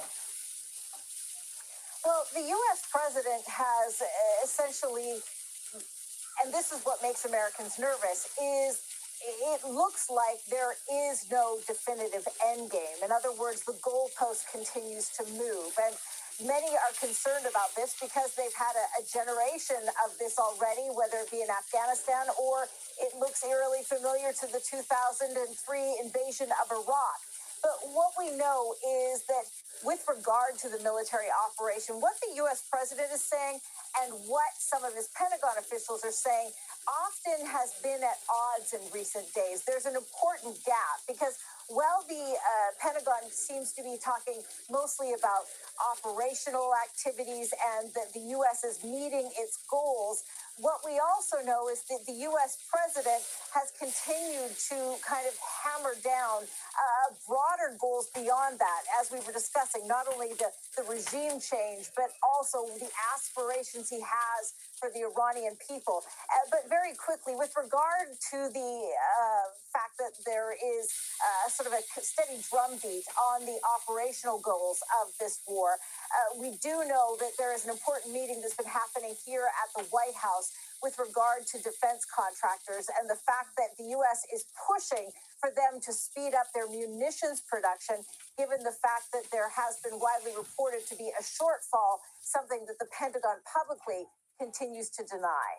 Kimberly, what's the timing on that meeting, real quick? Because that's something that we're going to be very interested in and might carry live. I know it's 2 p.m. on your end. When is that actually happening? So that is a closed-door meeting. This will include members of Raytheon, Lockheed Martin, as well as other major defense contractors. Now, the U.S. president is also meeting with the Defense Secretary, Pete Hegseth. That will be coming up in in the next hour. But again, it's a closed meeting. These things do open up sometimes, but we can't guarantee that. Okay, if we can't carry it live, I know you'll be covering it for us. Kimberly, thank you very much. Well, Iran is continuing its attacks on Gulf nations hosting U.S. troops. In recent hours, several countries have been targeted. These strikes have been happening since the conflict began. Overnight in Bahrain's capital, Manama, one hotel and 2 residential buildings came under attack. In Qatar, an alert was issued warning residents to stay indoors because of an elevated security threat. In Kuwait, an explosion was reported from an airbase in the south of the country. And there have also been reports of interceptions in Saudi Arabia and in the United Arab Emirates. Laura Khan is in the Qatari capital, Doha. So Gulf countries under attack every day from Iranian drones and missiles, most of them intercepted, most but not all. What is the military picture today, Laura? Well, absolutely. As you said, this is happening over all the Gulf states, and we're now on the 7th day of the war spilling over into this region. Now, there has been a flurry, essentially, of kinetic activity in the skies as Iran continues to send drones, cruise missiles, and ballistic missiles. And it seems to be a pattern in that they'll take a strategic target. Some of those are U.S. bases or U.S. assets. But all the Gulf states have also accused them of targeting energy infrastructure and also inadvertently civilian infrastructure. So we're seeing them continuously sending a number of drones into and missiles into one specific area, trying to hit them. And of course, this multi-layered defensive Air Force is attempting to thwart that attack before it reaches its target. And as you've said, they've done that very successfully up until now. So, but there has been falling debris, and this is the reason why we have these siren alerts on our phones across the Gulf region, is warning us to get indoors, get away from windows, be vigilant, and don't pay attention to any misinformation. Go to the relevant authorities to find out what's going on, and when that security alert has been taken down and the threat eliminated. And that is because of the danger of falling debris. As I said, these attacks are thwarted before they reach their target. So often, as soon as they're intercepted, we see that debris coming down. So that's caused a number of fires and also some damage across the Gulf states, including Fujairah, a chemical plant in the United Arab Emirates, has been on fire for 3 days. They've now got that under control. We also know Qatar sent out a statement about a building that was hit in Bahrain that had some of its own military personnel that was doing a joint operation with Bahraini personnel, but they did say everyone's safe and there are no injuries. On the sidelines to all of this, there's been a flurry of diplomatic activity.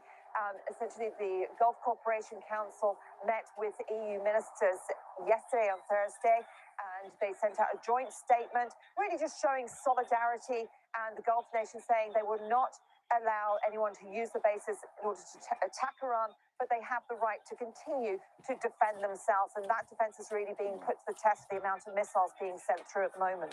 Yeah, absolutely. Laura Khan reporting live from the Qatari capital, Doha. Thank you very much. And acknowledging also the pictures that our viewers are seeing right now, the skies over Tel Aviv live. We're watching this carefully because we understand that an Iranian missile attack is incoming. So you may end up seeing something relatively shortly. Again, Israel has a layered defense system, shoots down many, but not all of those missiles and drones. And top right corner of your screen is Beirut that has been struck, especially the southern suburb Dahiyeh, struck multiple times over previous days by the Israeli military. Now, security footage has captured the moment a strike hit near a boys' school in Iran.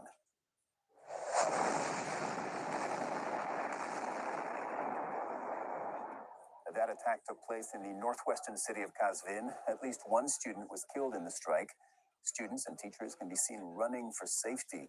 New information is emerging also about the Minab school attack that killed at least 168 people. This happened on Saturday, the first day of U.S.-Israeli attacks on Iran. Both the U.S. and Israel have acknowledged the strike, and now American media reports suggest that the U.S. military was targeting the area at that time. Al Jazeera's Manuel Rapallo is in Washington, D.C. Manuel, the Pentagon and even the White House now are facing questions about U.S. responsibility in this attack, which has killed more than 160 people, most of them school children. What do we actually know?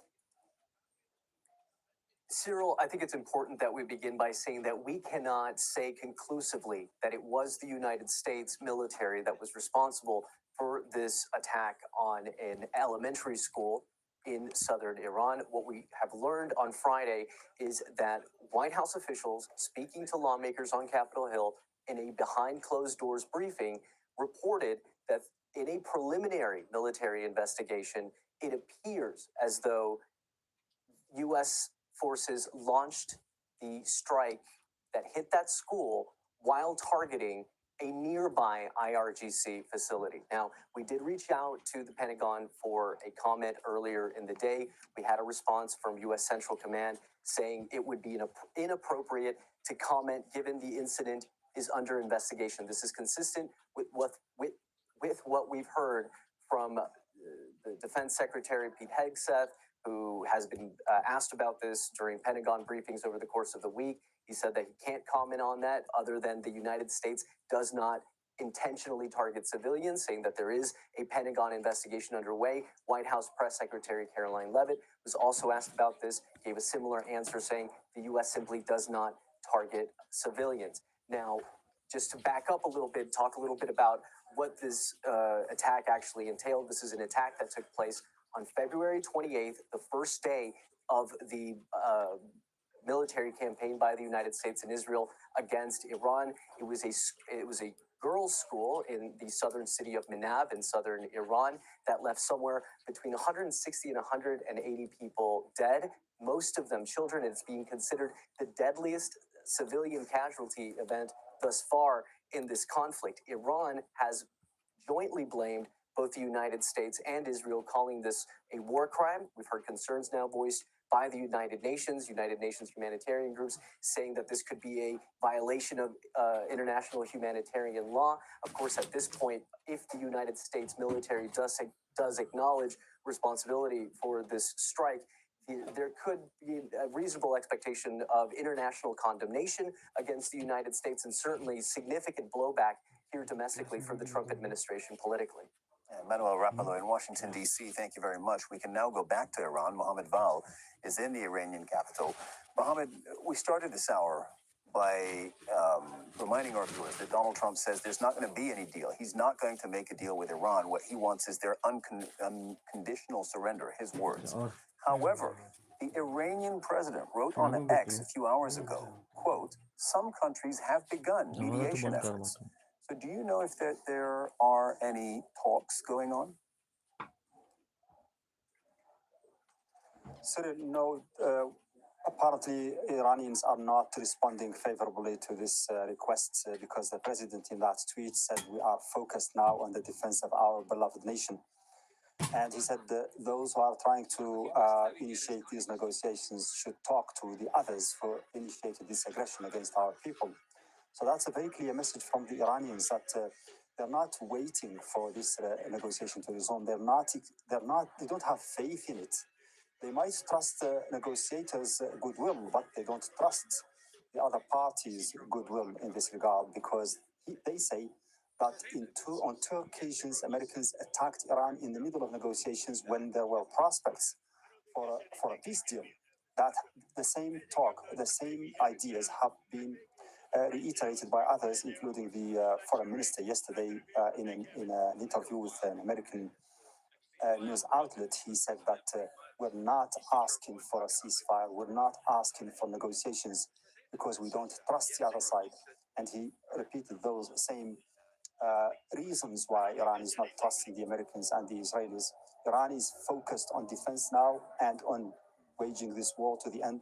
And they seem to have a strong message to the Americans and the Israelis that Americans and Israelis should not think that Iran is about to crumble, should not think that Iran is about to run out of weapons and so on. And that's the bet on the American side. They are talking about the destruction of 60% or 70% or 80% of the capabilities of Iran, missile capabilities and so on. But Iranians are saying that that's not the case, that they have the means and the capabilities to continue this war as long as it takes. Yeah. Mohammed, just letting you know that we are watching the skies over Tel Aviv, over Tehran. A moment ago, it was also over Beirut. And there have been, of course, Israeli and U.S. warplanes over the skies of the Middle East today again. And there have been Iranian missiles really flying across the region, targeting multiple countries, whether it's the Gulf or Israel or U.S. bases across the Gulf.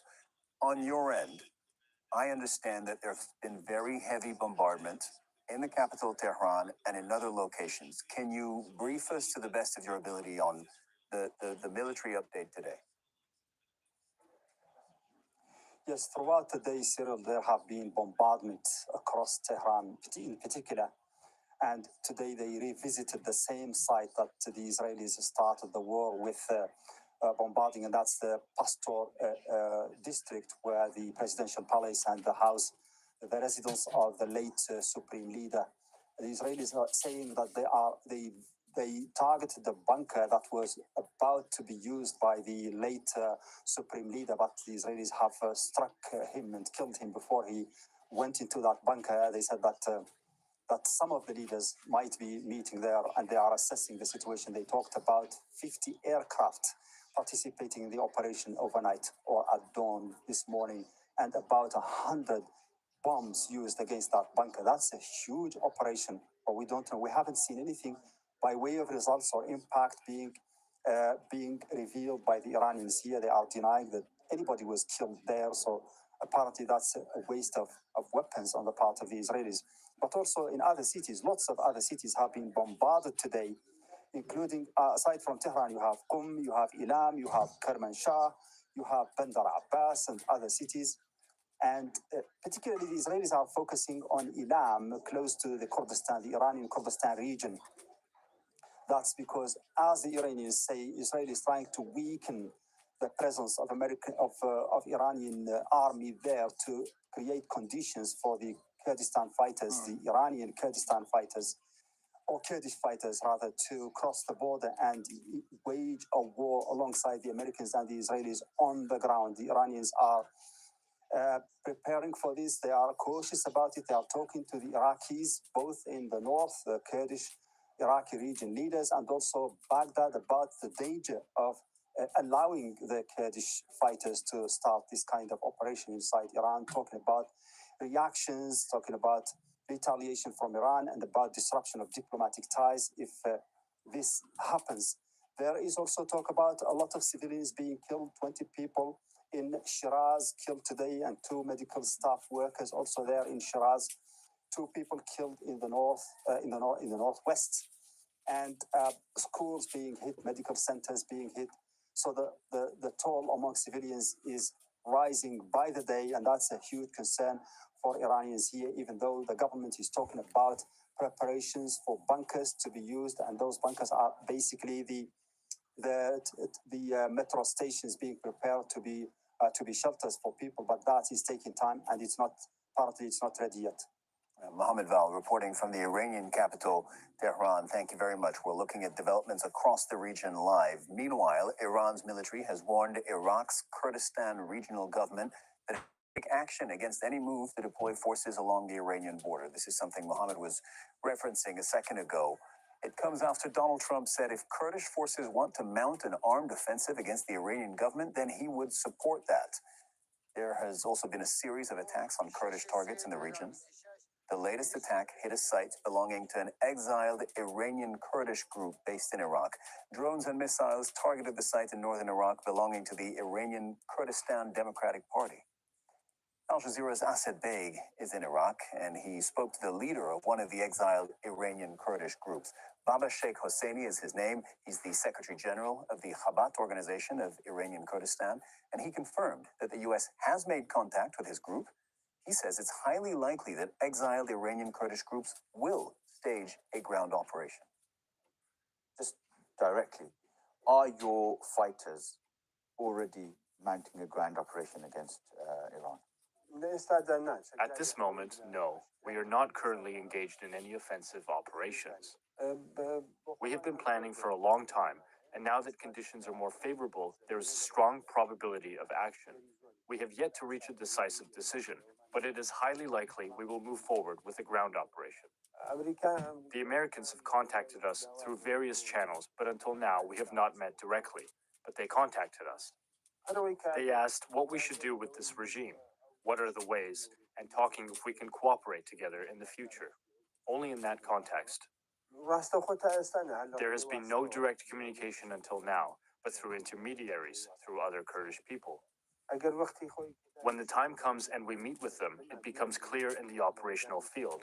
Of course, in the operational field, we need weaponry, explosives, and also advanced equipment. As you know, the equipment we have is basic and old.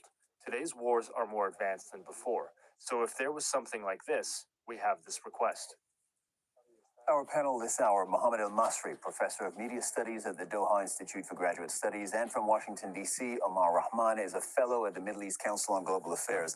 Since we were just talking about and covering the news about Iranian Kurdish groups, and I think we laid out for our viewers what that is. These are groups, armed groups, that are in Iraq as part of this greater Kurdistan region that could potentially mount a ground offensive in Iran and put further pressure on the regime.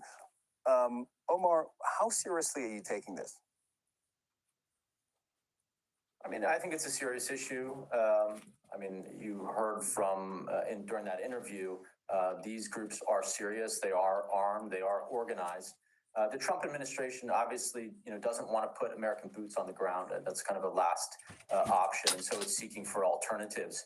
And there are many different ethnic groups in Iran, many points of fracture. I think the Kurds are the most armed and organized, and those ones that are based in Iraq, but they have their own considerations to make. I mean, first of all, there's a long track record of America, either betraying or the Kurds who end up incurring huge backlashes from states and massacres and such. At the same time, there's been, a long maybe advancement, you can say, of Kurdish autonomy, not independence in the region. But I mean, if you look at where the KRG is, for example, if you look at things that are happening in Syria in terms of carving out space, obviously the situation in Turkey is a bit differently. But I mean, just to make a last point, there are also it's not just Iran that would have to fight them. There are those other governments in the region where there are significant Kurdish populations. I don't think will look too kindly on this kind of mobilization of force against the government in Iran either, and the potential disintegration of the Iranian government that would really be catastrophic for the region. But would Kurds even throw their lot in with Americans? Again, Mohammed, bringing you in on this, because Omar mentioned Syria. So if we look at the last 15 years in Syria, at some point the U.S. decided that Kurds in Syria were a good ground fighting force for them to partner with. And at the time it was against ISIL, right? Fighting the ISIL armed groups. And what we just saw in the last few weeks is that they have now essentially washed their hands of the Kurds, who have been pushed out of the territories that they had conquered in that fight. And the Americans have said, well, we don't need you anymore because now our main partner is the central government in Damascus. But so the question I'm asking is, if you are the Kurds in Iraq thinking of mounting an offensive in Iran, you just look at Syria thinking, well, they were used and then sort of left alone in the wilderness. Would you go and do that and do to some extent America's bidding in Iran? I'm doubtful. I'm very doubtful because the relatively few in number. Iran is a completely different scale. I mean, Syria is actually relatively divided. It's a more heterogeneous society. It's much smaller. Iran is 92 million people. The fighting force there, including reservists, is about 1 million.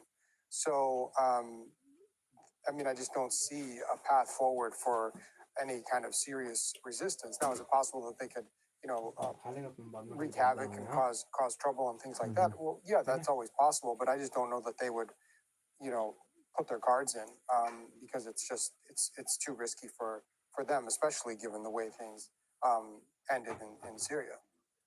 Omar, when you open the history books and you look at the history of U.S. involvement, whether it's Middle East or somewhere else, the history of U.S. wars, is there anything that to you speaks to this moment? Are there lessons to be learned from past U.S. wars to understand what's happening now? Certainly. And first, I want to just say, I don't want to imply that the Kurds of Iran are going to be able to overrun the government. I don't want to imply that. Although they can play a part, I think, in kind of weakening and fragmenting the country.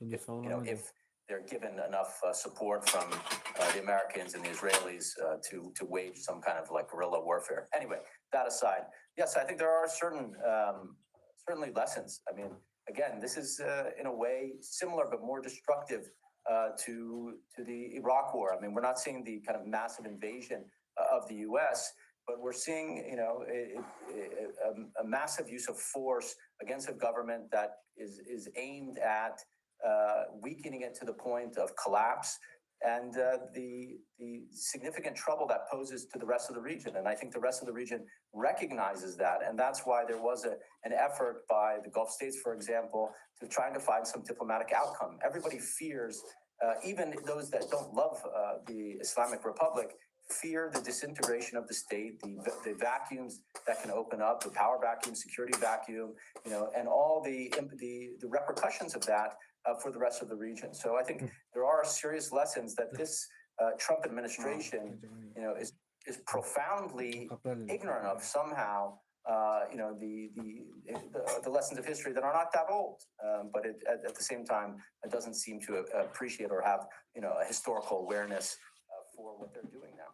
Well, that's interesting that you mentioned the Iraq War as a relevant blueprint for this moment, because I think even most Americans on both sides of the political aisle in the U.S. would tell you today that war was a disaster. It ignited a civil war in Iraq. It left a security vacuum that brought in armed groups far more vicious than what the U.S. had claimed to be fighting in the first place. And by the way, it invited more Iranian influence in Iraq. Mohammed, if the Iraq War was a failure, and Omar is telling us, well, actually, look at what happened there for some lessons on what could happen here. Is that where we're headed? Well, I mean, this is a disaster, and no one has to take my word for it or Omar's word for it. We can just listen to Donald Trump and Tulsi Gabbard and Pete Hegseth and Stephen Miller from 2020 to 2024. They were talking about how a war with Iran would be an absolute disaster, and but now they're saying that this is an unmitigated success, that it's going very well, that they're hitting all their targets, and that the Iran regime will soon bend, in their words. Well, because they've undertaken it, but they know that it was a bad idea, and I'm of the opinion. I'm not sure what Omar's opinion is. I'm of the opinion that they were kind of dragged into this by the Israelis and by certain elements within the Trump administration who are, I mean, everyone in the Trump administration is pro-Israel, but there are some that are more pro-Israel, and there is a certain religious fervor for some people in the Trump administration, and certainly within Israel. They want to expand Israel's borders. They want to make sure that Israel is the only hegemon in the region. And this war, no one benefits from it except Israel. I think everyone agrees that it's all of the Gulf countries. The European countries are concerned about a possible new refugee crisis. They're concerned about oil and gas prices. They're concerned about their citizens. There are hundreds of thousands of citizens from European Union countries living in the Gulf. No one wants this war except Israel, and the United States is now doing that which Donald Trump explicitly promised he wouldn't do. We're 1 week into this war. Mohammed al-Masri, Omar Rahman, thank you very much to both of you. And it's just gone past 19:30 GMT. You're watching Al Jazeera's extensive coverage of the conflict between the U.S., Israel, and Iran. I'm Cyril Vanier. U.S. President Trump says that there will be no deal with Iran except unconditional surrender. His comments come as U.S. and Israeli warplanes are pummeling areas across Iran. More than 1,300 Iranians have been killed since the conflict began. American media reports suggest the U.S. military was targeting an area where a girls' school was struck in Iran. At least 168 people died in the strike on the school in Minab on Saturday. Both the U.S. and Israel have acknowledged that the strike occurred, but they've not confirmed responsibility. Israeli forces are also bombing parts of the Lebanese capital Beirut as well as other parts of the country. On Thursday, Israel issued an unprecedented forced evacuation order for residents in southern Beirut, including in Dahye. It is home to hundreds of thousands of people who have been seeking refuge anywhere they can in the Lebanese capital.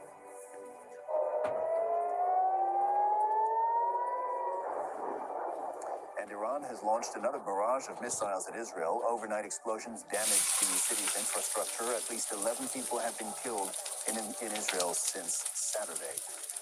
Saad Al-Kabi, who is also the CEO of Qatar Energy, told the Financial Times that the situation could, quote, bring down the economies of the world. He went on to say, if this war continues for a few weeks, GDP growth around the world will be impacted. Everybody's energy price is going to go higher.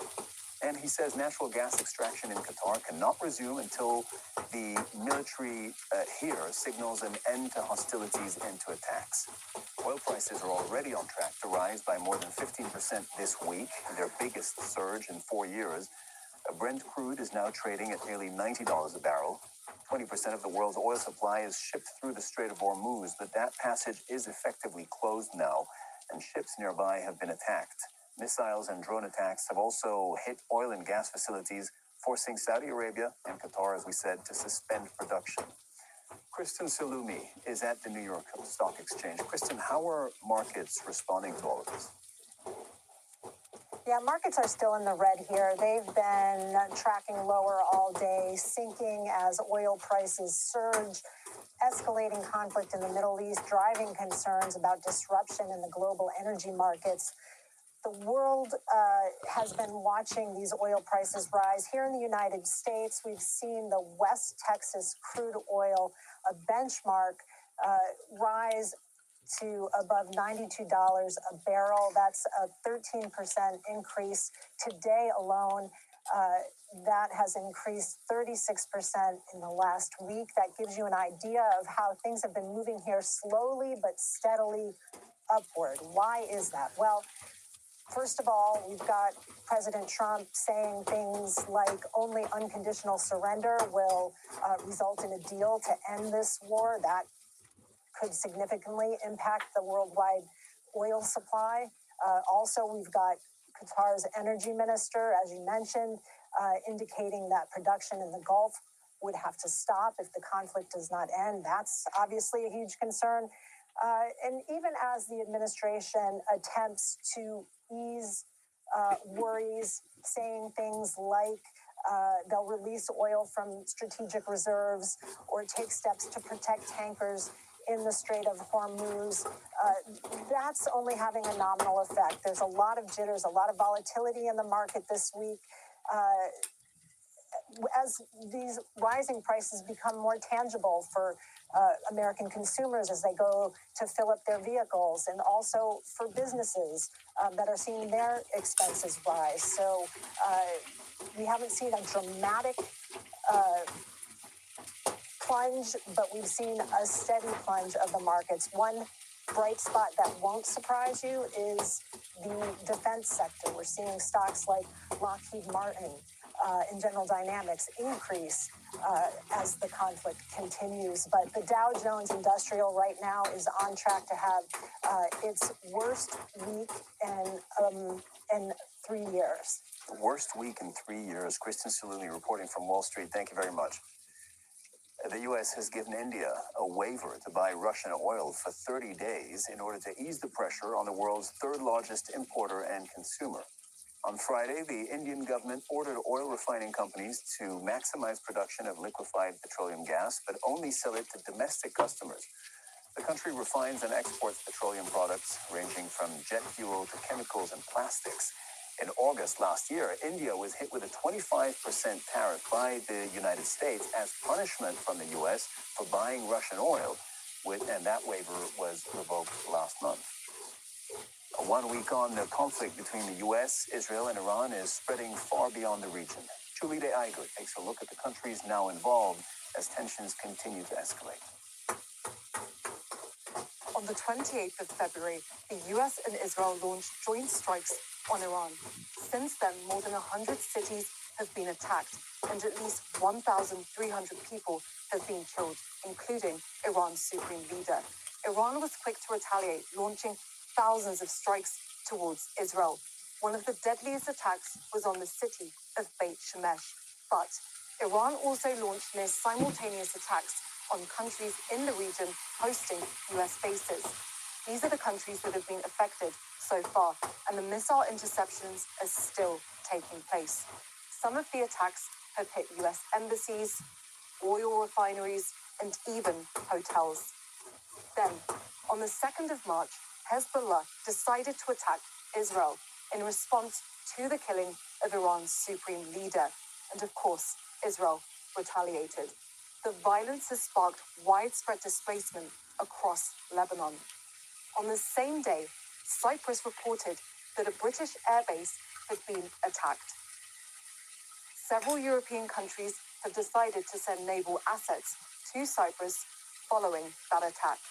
Then, on the 4th, Turkey said that NATO air defense systems had downed an Iranian missile that was heading into its airspace.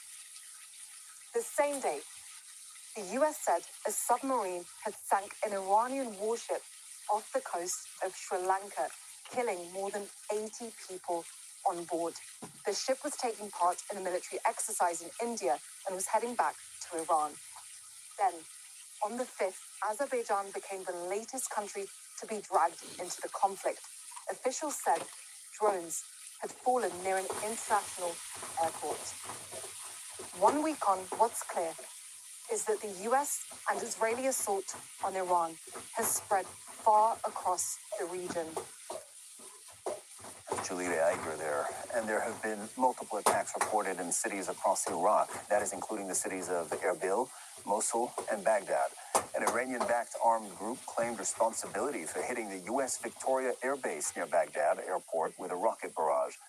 For more on this, let's go to Asad Beg. Asad is live for us on the outskirts of Erbil in northern Iraq, where that camp is located. Asad, attacks in multiple locations. Talk us through the situation in Iraq. Who is attacking what? Yes, it's a very fast-moving situation, and there's definitely been an uptick in attacks taking place to and fro. So let me just bring you up to speed. We understand there were airstrikes targeting the Jurf al-Sukr area north of Baghdad. Now, that homes the headquarters of the Popular Mobilization Forces as well as other factions, those groups aligned with Iran. So we believe those airstrikes were carried out by the United States, although we can't confirm that at this point in time. At the same time, there were 2 Katyusha rockets fired at the Taji military base north of Baghdad. And again, that location is believed to house U.S. troops. Elsewhere in Kurdistan, Iraqi Kurdistan, the U.S. embassy in Baghdad has issued a warning. It said that Iranian allied groups may seek to target hotels frequented by foreigners, and it urged US citizens to leave as soon as possible, and those that were staying should reconsider their lodging arrangements.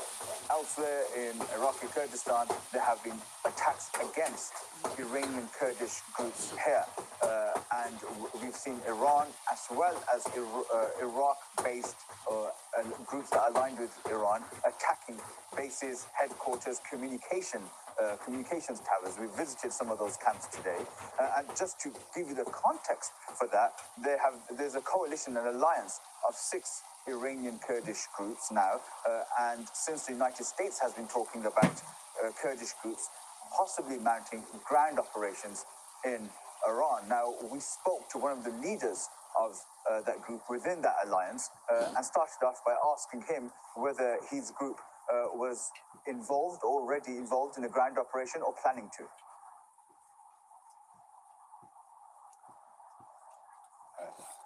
Just directly, are your fighters already mounting a ground operation against Iran?